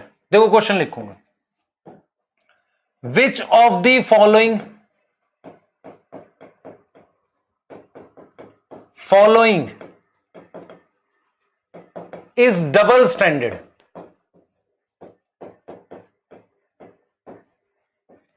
मैंने लिख दिया following can be double standard. इसको ठीक कर देते हैं, ध्यान से देखना मैं जो लिखने वाला हूं। कैन बी डबल स्ट्रैंडेड, इनमें से कौन सा हमारे पास डबल स्ट्रैंडेड होगा? ठीक है, मैंने एक ऑप्शन लिखा डीएनए, दूसरा ऑप्शन लिखा टीआरएनए, और तीसरा ऑप्शन मान लो मैंने आरआरएनए लिखा, और चौथा ऑप्शन मैंने लिखा ऑल। समझना ध्यान से, क्वेश्चन को समझना। क्वेश्चन में बोला गया है कि कौन सी चीज मेरे पास डबल स्टैंडर्ड होती है। बहुत ध्यान से समझना मैं जो आपको समझा रहा हूं, ध्यान से सुनो बेटा। ये सब बातें बाद में करेंगे, रिवीजन करने का मेथड। देखो, डीएनए हमारा डबल स्ट्रैंडेड होता है, और ये ऐसा डबल स्ट्रैंडेड है कि दो अलग अलग चेन है। ये डीएनए है। आरएनए मेरा नॉर्मली ये सिंगल स्ट्रैंड होता है ऐसे, दिस इज आरएनए। पर ये आरएनए अपनी ही चेन के अंदर डबल स्ट्रैंड हो सकता है। मान लो मैं किसी आरएनए को डबल स्ट्रैंड कैसे बना सकता हूं, ध्यान से देखना मैं क्या कहना चाह रहा हूं बेटा। मैं आपको यह कह रहा हूं कि डीएनए मेरे पास डबल स्ट्रैंडेड होता है। नॉर्मली आरएनए क्या होता है, can be single stranded, but किसी रीजन से, ड्यू टू सम रीजन, वो रीजन बता रहा हूं, it can get double strand. वो डबल स्ट्रैंड हो सकता है।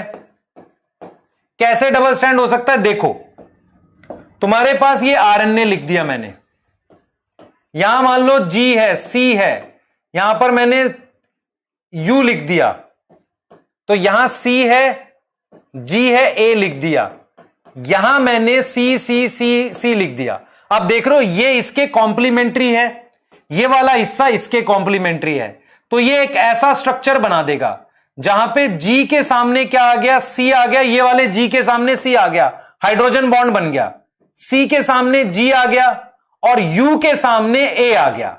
मैंने यहां 5 लिखा, यहां 3 लिखा। मैं आपको सिर्फ यह समझाने की कोशिश कर रहा हूं कि डीएनए इज डबल स्ट्रैंडेड, दो अलग अलग चेन में। आरएनए नॉर्मली स्ट्रेट चेन होता है, लेकिन अगर वो डबल स्ट्रैंड होगा तो विद इन चेन होगा, उसी चेन का कोई हिस्सा ये इसके साथ जुड़ के ऐसे डबल स्ट्रैंड बन गया, और ये वाला हिस्सा हमारे पास क्या है, ये सी है जो मैंने लिख दिया ऐसे। आप देखो ध्यान से, मैंने क्या किया, ये इसके कॉम्प्लीमेंट्री है, मतलब जी सी के साथ एच बॉन्ड बना दिया, सी जी के साथ बना दिया, यू ए के साथ बना दिया। ये वाला पार्ट नहीं हाइड्रोजन बॉन्ड बना पाया, तो ये ऐसे दिख गया। मैं आपको सिर्फ यह समझा रहा हूं, अगर आपसे सवाल पूछे क्या आरएनए डबल स्ट्रैंड हो सकता है, हो सकता है। फर्क यह है कि डीएनए में दो अलग अलग चेन होती हैं, आरएनए में अगर डबल स्ट्रैंड होगा तो उसी चेन के अंदर जाकर डबल स्ट्रैंड होगा, मतलब वही चेन का हिस्सा एक डबल स्ट्रैंड हो जाएगा। बात समझो मैं क्या कह रहा हूं।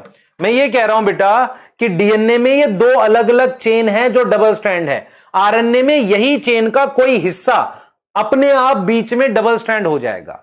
तो अगर आपसे कोई पूछे आरएनए डबल स्ट्रैंड हो सकता है, आप कहोगे हां हो सकता है, बट विद इन चेन, उसी चेन के अंदर हो सकता है।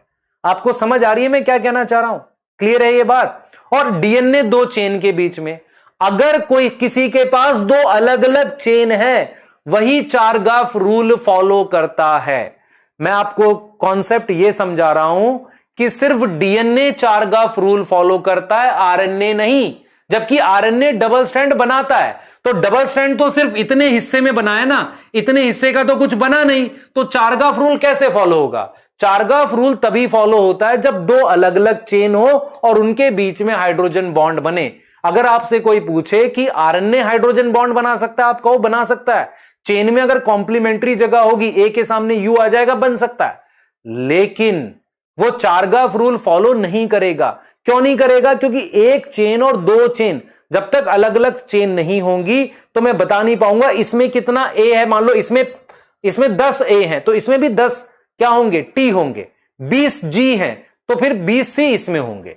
लेकिन यहां पर कुछ हिस्सा ऐसा होगा जो एक दूसरे से हाइड्रोजन बॉन्ड नहीं बनाएगा, तो फिर फॉलो नहीं करेगा चारगाफ रूल।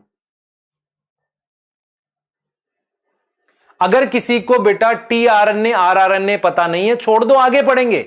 सिर्फ आपको मेरी बात का मतलब समझ आया, ये समझ में आया कि अगर आपको क्वेश्चन आता है डीएनए आरएनए में से चारगाफ रूल कौन फॉलो करता है, तो आप क्या लिखोगे, DNA.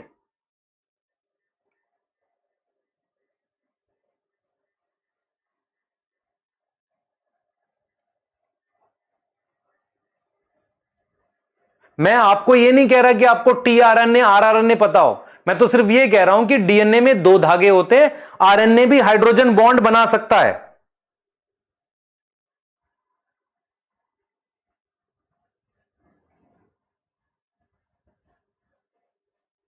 Clear?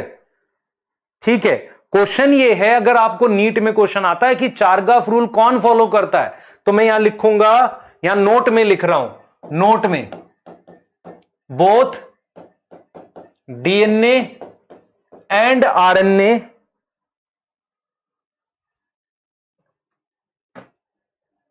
both DNA and RNA can form H bond, but Chargaff rule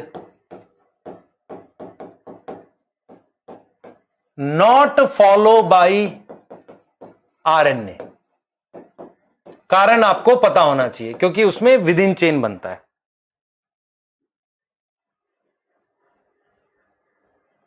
ठीक है, डीएनए फॉलो करता है ना बेटा, डीएनए के दो अलग अलग धागे हैं, आप जितना ए होगा उतना टी होगा।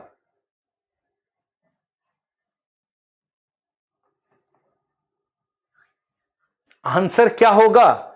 आंसर ऑल होगा बेटा, आंसर ऑल होगा। और मैं एक और क्वेश्चन लिखूंगा, which of the following can be double standard. Double standard का मतलब होता है कि जहां हाइड्रोजन बॉन्ड बन जाए, ये डबल स्टैंडर्ड है। देखो, this region is double standard RNA का। पर क्या चारगाफ रूल फॉलो करेंगे दोनों, डीएनए आरएनए नहीं?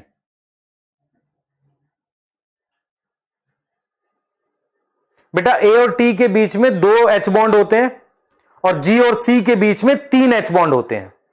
आंसर क्या होगा? कह तो रहा हूं डी आएगा। हां,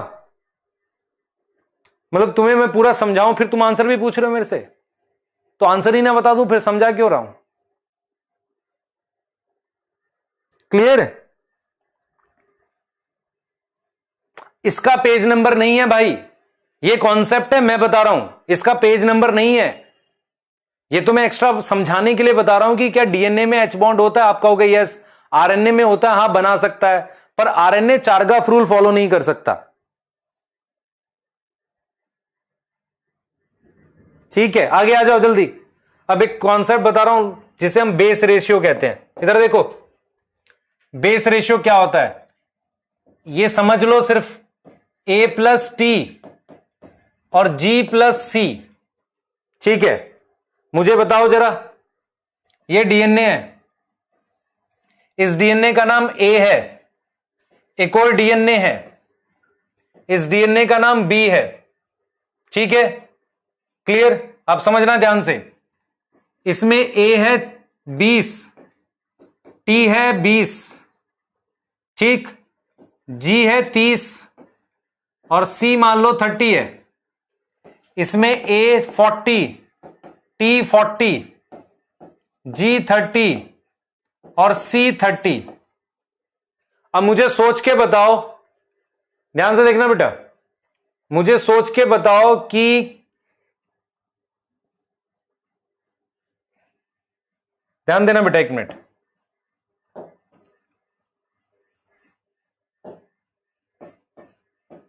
हां ठीक है, मुझे सोच के बताओ कि किसमें मेरे पास हाइड्रोजन बॉन्ड ज्यादा होंगे। देखो बेस रेशियो क्या होता है, हमने न्यूमरेटर में डबल बॉन्ड वाली चीज लिखी है।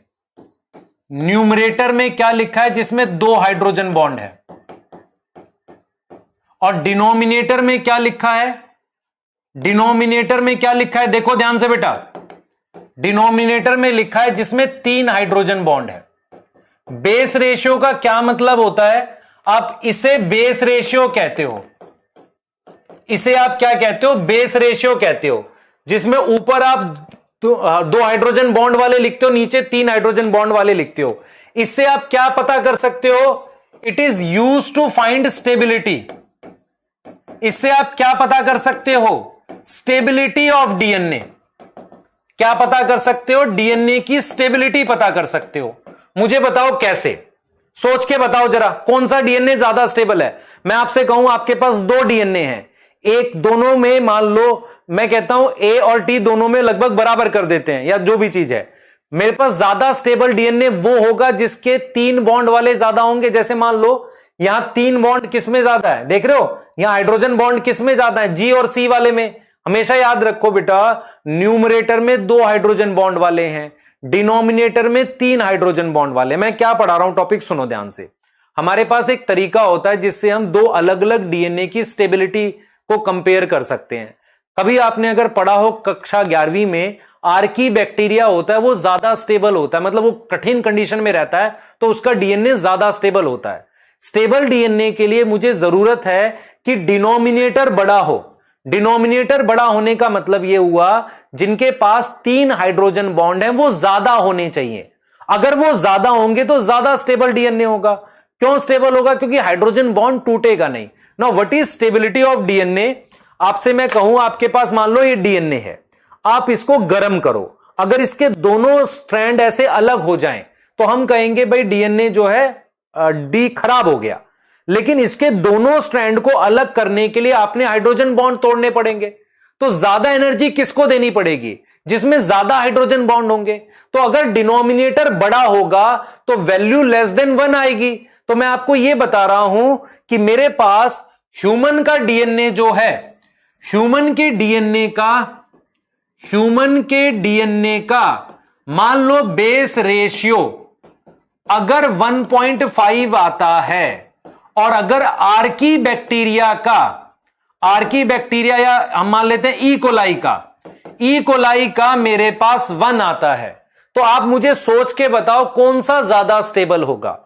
जिसकी वैल्यू कम आएगी इसका मतलब डिनोमिनेटर बड़ा है। अगर यह बड़ा होगा तो इसका मतलब 3 बॉन्ड ज्यादा है, 3 हाइड्रोजन बॉन्ड वाली चीज ज्यादा है, तो फिर उससे हम क्या कहेंगे? वो ज्यादा स्टेबल होगा। तो बेस रेशियो क्या होता है? A+T/G+C लिखते हैं। इसके द्वारा हम स्टेबिलिटी कंपेयर करते हैं। क्या कंपेयर करते हैं? स्टेबिलिटी। क्लियर है? अरे कुछ समझ आया? ये देख पा रहे हो, जिसमें 3 बॉन्ड ज्यादा है वो ज्यादा स्टेबल होगा। एक कह रहा है ह्यूमन, क्यों भाई? यहां 1.5 है, न्यूमरेटर ज्यादा आएगा, उससे 3 बॉन्ड वाला ज्यादा होगा। आप देखो खुद से, मैं रिपीट कर देता हूं। मैं ये कह रहा हूं बेटा, A+D में 2 हाइड्रोजन बॉन्ड है, G+C में 3 हाइड्रोजन बॉन्ड है। अगर 3 हाइड्रोजन बॉन्ड वाले बेसिस ज्यादा होंगे तो डीएनए ज्यादा स्टेबल होगा। उस केस में वैल्यू 1 से कम आएगी ना। तो मान लो आर्की बैक्टीरिया का 0.6 लिख देता हूं, यहां आर्की बैक्टीरिया के लिए 0.6 लिख देता हूं, तो कौन स्टेबल हो गया? आर्की बैक्टीरिया ज्यादा स्टेबल हो गया।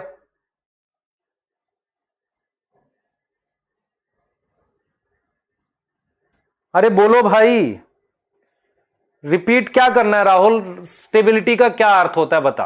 अगर मैं कहता हूं कि किसी चीज की स्टेबिलिटी वो खराब ना हो, डीएनए के खराब होने का मतलब उनके बीच के दोनों स्ट्रैंड का हाइड्रोजन बॉन्ड टूट के अलग हो जाना। हाइड्रोजन बॉन्ड तोड़ने के लिए मुझे तापमान, टेम्परेचर देना पड़ेगा। अगर 3 बॉन्ड वाले ज्यादा हैं तो मुश्किल से टूटेगा। 3 बॉन्ड वाले अगर ज्यादा होंगे तो डिनोमिनेटर बढ़ जाएगा ना। अब बताओ, क्लियर है? बहुत ही सही। ठीक है, चलो आ जाओ बेटा, टाइप ऑफ डीएनए बता रहे हैं। ठीक है, टाइप ऑफ डीएनए बता रहे हैं, सुन लो ध्यान से। एक डीएनए होता है जिसे लीनियर कहते हैं। ऐसा लीनियर डीएनए जिसके एंड्स जुड़े हुए नहीं होते, वो किसमें होता है? यूकैरियोटिक सेल में होता है। किसमें होता है? यूकैरियोटिक सेल में। और उसके अलावा वो माइकोप्लाज्मा में होता है और किसी बैक्टीरिया में नहीं होता। सर्कुलर डीएनए क्या होता है? जिसके एंड्स जुड़े रहते हैं। होता वो भी डबल स्ट्रैंड है पर उसके ये एंड्स जुड़े हुए रहते हैं।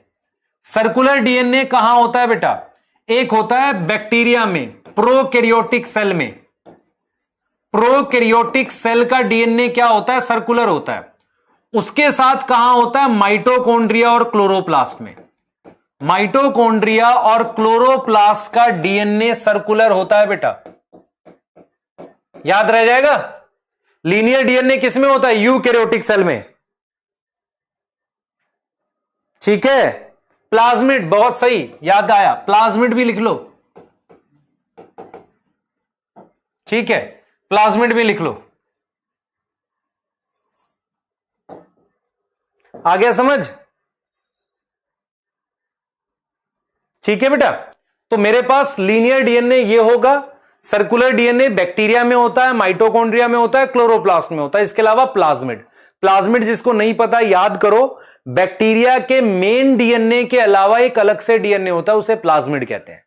बैक्टीरिया के मुख्य डीएनए के अलावा, मेन डीएनए के अलावा एक अलग से डीएनए होता है जिसे प्लाज्मिड कहते हैं।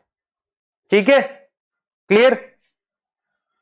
हाँ, एक्स्ट्रा क्रोमोसोमल डीएनए, प्लाज्मिड बता तो दिया बेटा, प्लास्टिड नहीं लिखा, प्लाज्मिड लिखा है, पढ़ भी नहीं पा रहे हो ठीक से।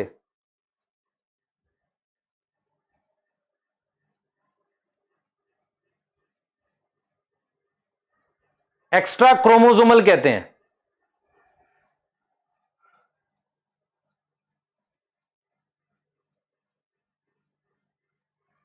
ठीक है, आइए जरा इस टाइप ऑफ डीएनए पे नजर मारते हैं, इस टाइप ऑफ डीएनए पर नजर मारते हैं। तुम जो डीएनए पढ़ रहे हो, जो मोस्ट कॉमन सारे तरह के सेल्स में होता है, उसका नाम होता है B type. Most common type of DNA in all living cell, in all living cell is of B type, जिसमें 10 बेस पेयर पर टर्न होते हैं। ठीक है, और उसका बेटा मेरे पास 0.34 नैनोमीटर का डिस्टेंस होता है दो बेस पेयर में। और क्या होता है? राइट हैंडेड कॉइल होता है। तो जो डीएनए हमने पढ़ा वो बी टाइप पढ़ा है। एनसीईआरटी की अगर आप लाइन पढ़ो क्लास कक्षा 11वीं की, यदि बेटा आप देखो, एक अगर मैं आपको सारी बातें ना बता पाऊं तो ना मैं आपके साथ जस्टिफिकेशन कर रहा हूं ना खुद के साथ, मैं एनसीईआरटी ही पढ़ा रहा हूं, लेकिन अगर मैं थोड़ा सा 11th वाली भी बता दूं तो शायद आपको फायदा हो। 11th की एनसीईआरटी में जाना और वहां पर लिखा हुआ है कि हमारे पास अल्फाबेट के नाम के कई डीएनए होते हैं जिन्हें आप बड़ी कक्षा में जाकर पढ़ोगे। उसके नाम मैं बता रहा हूं, आपको सिर्फ क्या करना है, कुछ याद नहीं करना, सिर्फ ये याद करो कि जो हम डीएनए पढ़ रहे हैं, चाहे बैक्टीरिया में हो चाहे कहीं भी हो, बी टाइप होता है। और इसके अलावा ए टाइप है, सी टाइप है, ये भी राइट हैंडेड कॉइल होता है, ये भी राइट हैंडेड कॉइल होता है। ये स्पेशल कंडीशन में बने हुए डीएनए होते हैं, ये भी राइट हैंडेड कॉइल होता है। हमारे पास सिर्फ एक डीएनए होता है जो लेफ्ट हैंडेड घूमता है, वो कौन सा होता है हमारे पास? जेड टाइप, है ना। तो हमारे सिलेबस में जो मेन टाइप का डीएनए आपको एनसीईआरटी पढ़ा रही है वो कौन सा पढ़ा रही है? बी टाइप पढ़ा रही है। चाहे वो बैक्टीरिया का हो, चाहे आपका हो, आपके क्रोमोसोम में हो, या एंड्स में, चींटियों में हो, या किसी लीफ में हो, सब में बी टाइप है। क्लियर है? 11th का पूछ रहा कौन सा चैप्टर? Biomolecule, nucleic acid.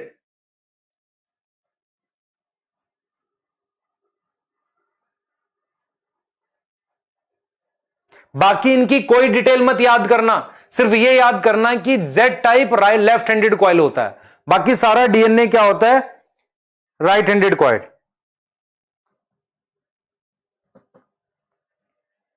बच्चे ये नहीं करना जैसे इसमें 11 बेस पेयर होता है, वो सब मत करो, नहीं पूछेगा, सिर्फ इतना पूछेगा लेफ्ट और राइट। मैं ये भी तो बता रहा हूं आपको कितना याद करना है। ठीक है, क्लियर? आगे आ जाओ भाई, आगे आओ। एक छोटा सा टॉपिक सेंट्रल डोगमा की बात कर रहे हैं, और यहां से आपके चैप्टर के रियल कॉन्सेप्ट स्टार्ट होते हैं। अभी तक हम स्ट्रक्चरल कॉन्सेप्ट पे बात कर रहे थे, मतलब हमारे जो ज्यादा कॉन्सेप्ट थे वो स्ट्रक्चर बेस्ड थे। रियल सेंस में कॉन्सेप्ट अब यहां से स्टार्ट हो रहे हैं, और ध्यान से सुनना। अच्छा, जो बच्चे ऑफ के लिए लिख रहे हैं, मैंने आपको शायद पहले बताया है कि मैं कोई भी क्लास अगर 5:15 पे स्टार्ट होती है तो मैं 6:55 तक कम से कम पढ़ाता हूं। तो आपको ये मेरी बात से सहमत होना चाहिए और सभी को इस बात पे मानना भी चाहिए, है ना, क्योंकि आप मेरी बात मानोगे तभी तो पढ़ोगे बेटा। क्लियर है ना? हाँ, तो इस चीज को ध्यान में रखते हुए आप टॉपिक को आगे सुनेंगे, आप बहुत ध्यान से सुनेंगे मेरी बातें। मैं ये कह रहा हूं बेटा, अभी तक हमने स्ट्रक्चर ऑफ डीएनए को लेकर बात की है। स्ट्रक्चर ऑफ डीएनए को जब हमने पढ़ा, ठीक है, डीएनए डबल हेलिक्स मॉडल 1953 में वॉटसन क्रिक ने लाया। ठीक है, जरा टाइमलाइन पे जाओ, सोचो ध्यान से। मेंडल ने काम किया था 1856 से 63 पर तक, ठीक है। हमारे यहां तो बेटा उस समय क्या चल रहा था, याद करो, 1856-57 में तो हमारे यहां तो बेटा लड़ाई चल रही थी, वो है ना, 1857 रिवोल्ट, हम तो वहां पे उलझे हुए थे। और वो बताओ देखो मेंडल क्या काम कर रहे थे। तो पहले बात सुनो ध्यान से, हुआ ये बेटा, टाइमलाइन ये है कि जो स्टार्टिंग का पार्ट था 19th सेंचुरी का लास्ट वाला पार्ट, उसमें मेंडल का काम हुआ। 20th सेंचुरी का मतलब 1900 कुछ में शुरुआती पार्ट में मेंडल के ही काम को लेकर क्रोमोसोम पर डिस्कवरी हुई है। लेकिन 1920s के बाद, 1920 के बाद से काफी तेज डीएनए पर काम हुआ है। 1953 में जब डीएनए डबल हेलिक्स मॉडल आया तो एक तरीके से रास्ते खुल गए किस चीज को लेकर, कि अब हम मॉलिक्यूलर लेवल पर जाकर देखें क्या क्या होता है। मतलब एक तरीके से पूरे रास्ते ही खुल गए कि यार लोगों को ये लगा, साइंटिस्ट को, यार ये क्या ही बता दिया इन्होंने डीएनए का स्ट्रक्चर खोल के सामने रख दिया, अब क्या मजा ही आ गया एकदम से। तो ऐसे रास्ते खुल गए। तो सबसे पहले क्या हुआ, क्रिक ने क्या किया, क्रिक ने कहा क्यों ना मैं एक इंफॉर्मेशन बताऊं लाइफ की। तो क्रिक ने एक इंफॉर्मेशन बताई है लाइफ में, कि लाइफ में इंफॉर्मेशन मतलब कि लाइफ की जो जेनेटिक इंफॉर्मेशन है, जो डीएनए में इंफॉर्मेशन सेव है, वो कैसे फ्लो करती है, एक जनरेशन से दूसरी जनरेशन में कैसे जाती है, या उसी सेल में वो कैसे प्रोटीन बनाती है, उसे हम सेंट्रल डोग्मा कहते हैं।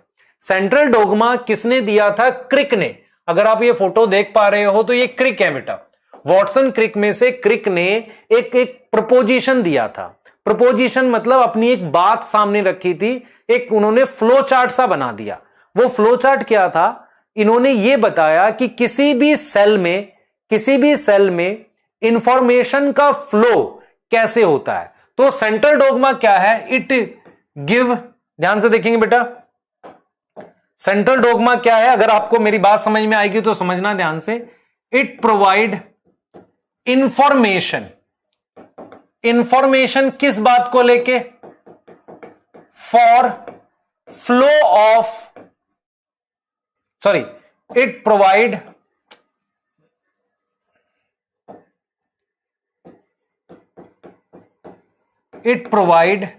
Detail of flow of information किसमें, इन लिविंग सेल। तो लिविंग सेल में इंफॉर्मेशन का कैसे फ्लो होता है, यह किसने बताया है, क्रिक ने बताया। लिविंग सेल में इंफॉर्मेशन क्या होती है बेटा, डीएनए की इंफॉर्मेशन की कैसे कॉपी बनती है। तो देखो इन्होंने क्या कहा था, इन्होंने क्या कहा बेटा, देखो इन्होंने बोला कि देखो भाई हमारे पास डीएनए होता है, तो डीएनए से मैं और डीएनए बना सकता हूं, जिसे मैं रेप्लिकेशन कहता हूं, जिसे मैं क्या बोलता हूं, डीएनए रेप्लिकेशन कहता हूं, या सिंपल रेप्लिकेशन कहता हूं, कि मैं डीएनए से और डीएनए बना सकता हूं। ठीक है, फिर मैं क्या करूंगा, मैं डीएनए से की इंफॉर्मेशन को एमआरएनए में कन्वर्ट करूंगा। इस प्रोसेस को मैं ट्रांसक्रिप्शन कहते हैं। इस प्रोसेस को उन्होंने नाम दिया ट्रांसक्रिप्शन। फिर एमआरएनए से मैं प्रोटीन बना रहा हूं, तो प्रोटीन बनाने के प्रोसेस को मैंने क्या नाम दे दिया, ट्रांसलेशन नाम दे दिया। तो क्रिक ने क्या बताया, क्रिक ने बताया कि सारे लिविंग सिस्टम में जो इंफॉर्मेशन डीएनए में वो कैसे फ्लो होती है। उन्होंने बोला कि मैं डीएनए से डीएनए बना सकता हूं, डीएनए रेप्लिकेशन से मैं डीएनए से आरएनए बना सकता हूं, बेसिकली एमआरएनए। एमआरएनए का मतलब होता है मैसेंजर, डीएनए की इंफॉर्मेशन को कॉपी कर दिया, मैसेंजर आरएनए बना सकता हूं, और मैसेंजर आरएनए की इंफॉर्मेशन को ट्रांसलेट कर सकता हूं प्रोटीन में। तो इस इंफॉर्मेशन के फ्लो को हम नाम देते हैं सेंट्रल डोग्मा। अब देखो इससे फायदा क्या हुआ, 1953 के बाद 1957 के आसपास इन्होंने सेंट्रल डोग्मा दिया। हमें यह पता चल गया, सुनना ध्यान से, हमें यह पता चल गया कि अब हमें क्या डिस्कवर करना है। साइंटिस्ट लोगों का दिमाग खुल गया, यार अब हमें डीएनए रेप्लिकेशन खोजनी है, अब हमें क्या खोजनी है, ट्रांसक्रिप्शन खोजनी है, अब हमें ट्रांसलेशन खोजनी है। तो सेंट्रल डोग्मा क्या था, जैसे ही डीएनए डिस्कवर हुआ उसके बाद एक बहुत इंपॉर्टेंट काम था जिसमें क्रिक ने यह बताया कि देखो भाई डीएनए से डीएनए बन सकता है, डीएनए से आरएनए बन सकता, आरएनए से प्रोटीन बन सकती है। इंफॉर्मेशन ऐसे फ्लो करेगी। अब आप खोजो, प्रोसेस को डिस्कवरी स्टार्ट करो। तो इसका मतलब क्रिक के काम के बाद मॉलिक्यूलर लेवल पे डिस्कवरीज बहुत तेजी से आगे गई है, क्योंकि उन्होंने रास्ते खोल दिए। तो जैसे ही डीएनए का स्ट्रक्चर आया, थोड़ी सी इंफॉर्मेशन आई, क्रिक ने सेंट्रल डोगमा दिया, हमारे सामने आ गया कि यार हमें कौन से प्रोसेस की डिस्कवरीज करनी है। ये हमारे सामने आ गया बेटा। ये क्या हुआ, ये चीजें हमारे सामने आ गई, एक पूरा रास्ता ओपन हो गया। तो आपने क्या समझा, this flow of information is known as central dogma. और ये किसमें हो रही है बेटा, लिविंग सिस्टम में। हमारे पास किसमें हो रही है, लिविंग सिस्टम में।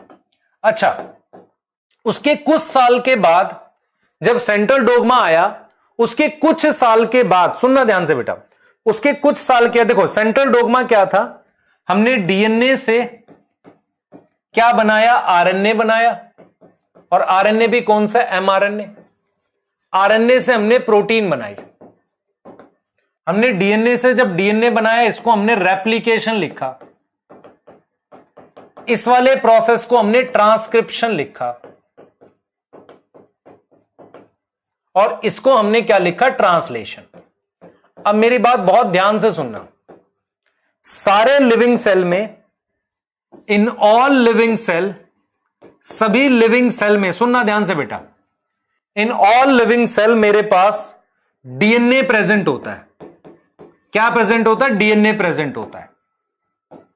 ठीक है। सो प्रपोजिशन ऑफ क्रिक, जो क्रिक ने बताया वो सही है, ऑफ क्रिक वैलिड है, वैलिड है, बहुत सही। लेकिन मेरे पास कुछ ऐसे वायरस मिलते हैं जिन्हें हम रेट्रो वायरस कहते हैं, उनके अंदर आरएनए होता है। तो फिर मैं कैसे ये फ्लो कराऊंगा, तो इन सम वायरस जिनमें आरएनए जीनोम है, तो उनमें क्या हुआ बेटा, उनमें एक एडिशनल प्रोसेस होता है। तो उनमें एक एडिशनल प्रोसेस क्या होता है, एडिशनल प्रोसेस ये होता है कि आरएनए से मेरे पास डीएनए बनता है। आप देखो जरा, डीएनए से आरएनए ट्रांसक्रिप्शन कह रहे हैं। तो मेरे पास दो साइंटिस्ट थे जिनका नाम है टेमिन, नाम नहीं बताऊंगा, टेमिन बाल्टीमोर है, छोड़ सकते हो। मैं आपको सिंपल ये समझा रहा हूं कि मेरे पास क्या हुआ, इन वायरस रिवर्स ट्रांसक्रिप्शन डिस्कवर हुई। रिवर्स ट्रांसक्रिप्शन जो था वो डिस्कवर हुई। उसके बाद सेंट्रल डोगमा में बदलाव किया गया। हमने कहा चलो ठीक है, डीएनए से आरएनए बनाते हैं, और आरएनए से क्या बनाते हैं, प्रोटीन। लेकिन सेंट्रल डोगमा में यह बदलाव आ गया, आरएनए से डीएनए भी बना सकते हैं, वायरस में होता है, और इसे हम क्या बोलते हैं बेटा, रिवर्स ट्रांसक्रिप्शन। ये नया ऐड हो गया, और ये किस में होता है, वायरस में। मेरी बात हमेशा याद रखो बेटा, आरएनए सिर्फ डीएनए से बनाया जा सकता है। यदि किसी वायरस में आरएनए है तो वो अपनी कॉपी नहीं बना सकता, क्योंकि आरएनए से आरएनए नहीं बनता, आरएनए सिर्फ डीएनए से बन सकता है। तो हमने क्या किया, उन वायरस में पहले आरएनए से डीएनए बनाया, फिर डीएनए से खूब सारे आरएनए बनाए। आप समझो इस चीज को। तो हम सिंपल ये कहना चाह रहे हैं कि वायरस में मेरे पास आरएनए है, इस आरएनए से जब वो किसी सेल को अटैक करते हैं, होस्ट सेल को अटैक करते हैं, तो इस आरएनए से वो डीएनए बनाते हैं। वो क्या बनाते हैं, डीएनए बनाते हैं, और फिर उस डीएनए से आरएनए बनाते हैं वायरस के लिए खूब सारे। इसे रिवर्स ट्रांसक्रिप्शन कहते हैं। तो क्रिक ने बोला बेटा सभी लिविंग सेल, पौधे का प्लांट सेल, मान लो इंसेक्ट हो गया, क्रोकोडाइल हो गया, ह्यूमन हो गया, सभी तरह के सेल में फ्लो ऑफ इंफॉर्मेशन ऐसे ही होती है जो क्रिक ने बताई। डीएनए से आरएनए बनता है, आरएनए से प्रोटीन बनती है। उसके बाद पूरे रास्ते खुल गए।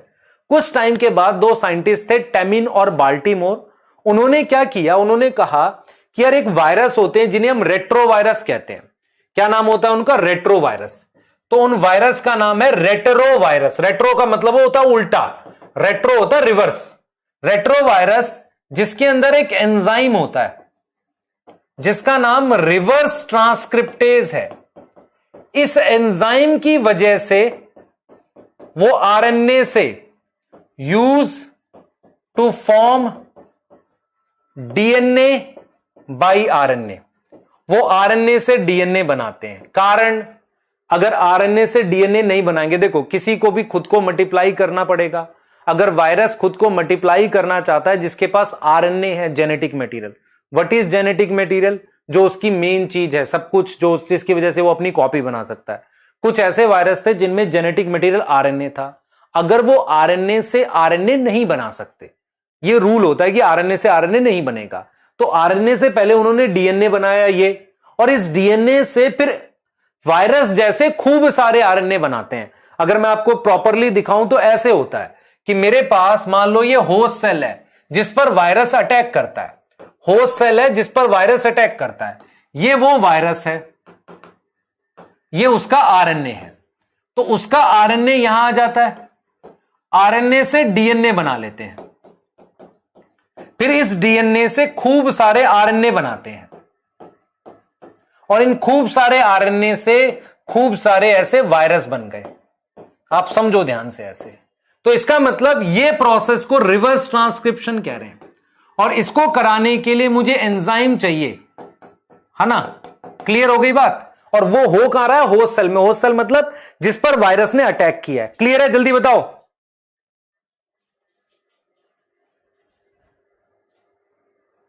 ठीक है, क्लियर बेटा। क्रिक को कैसे पता चला, जो भी चीजें अवेलेबल थी उसके हिसाब से उसने प्रपोज किया। क्लियर है, क्रिक को कैसे पता चला, जो भी चीजें अवेलेबल थी उसके हिसाब से उसने क्या किया, प्रपोज किया। Clear. Corona virus RNA virus है बेटा, उसमें भी रिवर्स ट्रांसक्रिप्शन होती है। यहां तक समझ में आ रहा है।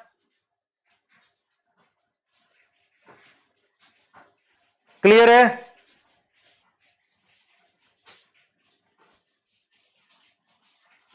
ठीक है, क्लियर। चलिए, आपकी अब क्लास है नेक्स्ट, उसके लिए आप रेडी होइए। ठीक है, यहां तक आपको अगर असाइनमेंट एक्स्ट्रा गया होगा पैकेजिंग वाला, वो नहीं बनेगा तो डिस्कस करेंगे। कल आपको क्या काम करना आपको पता है, आपको पढ़ के रखना है प्रिंसिपल ऑफ इनहेरिटेंस, उसका एक एक्स्ट्रा असाइनमेंट जाने वाला है, उसको करेंगे। इसके नोट्स बना लेंगे, जो मैंने आपको भेजूंगा मैं, इसके नोट्स बना लेंगे और उसको याद कर लेंगे। क्लियर है। प्लीज प्लीज टाइम वेस्ट करना बंद करिए आप लोग। अब मैं बार बार इस बात को बोल रहा हूं, जिसको लगे मैं गुस्सा कर रहा हूं तो गुस्सा ही कर रहा हूं, कोई बात नहीं, पर प्लीज टाइम वेस्ट करना बंद करिए। ठीक है बेटा। हाँ ठीक है, thank you so much, please पढ़ाई करिए। Thank you.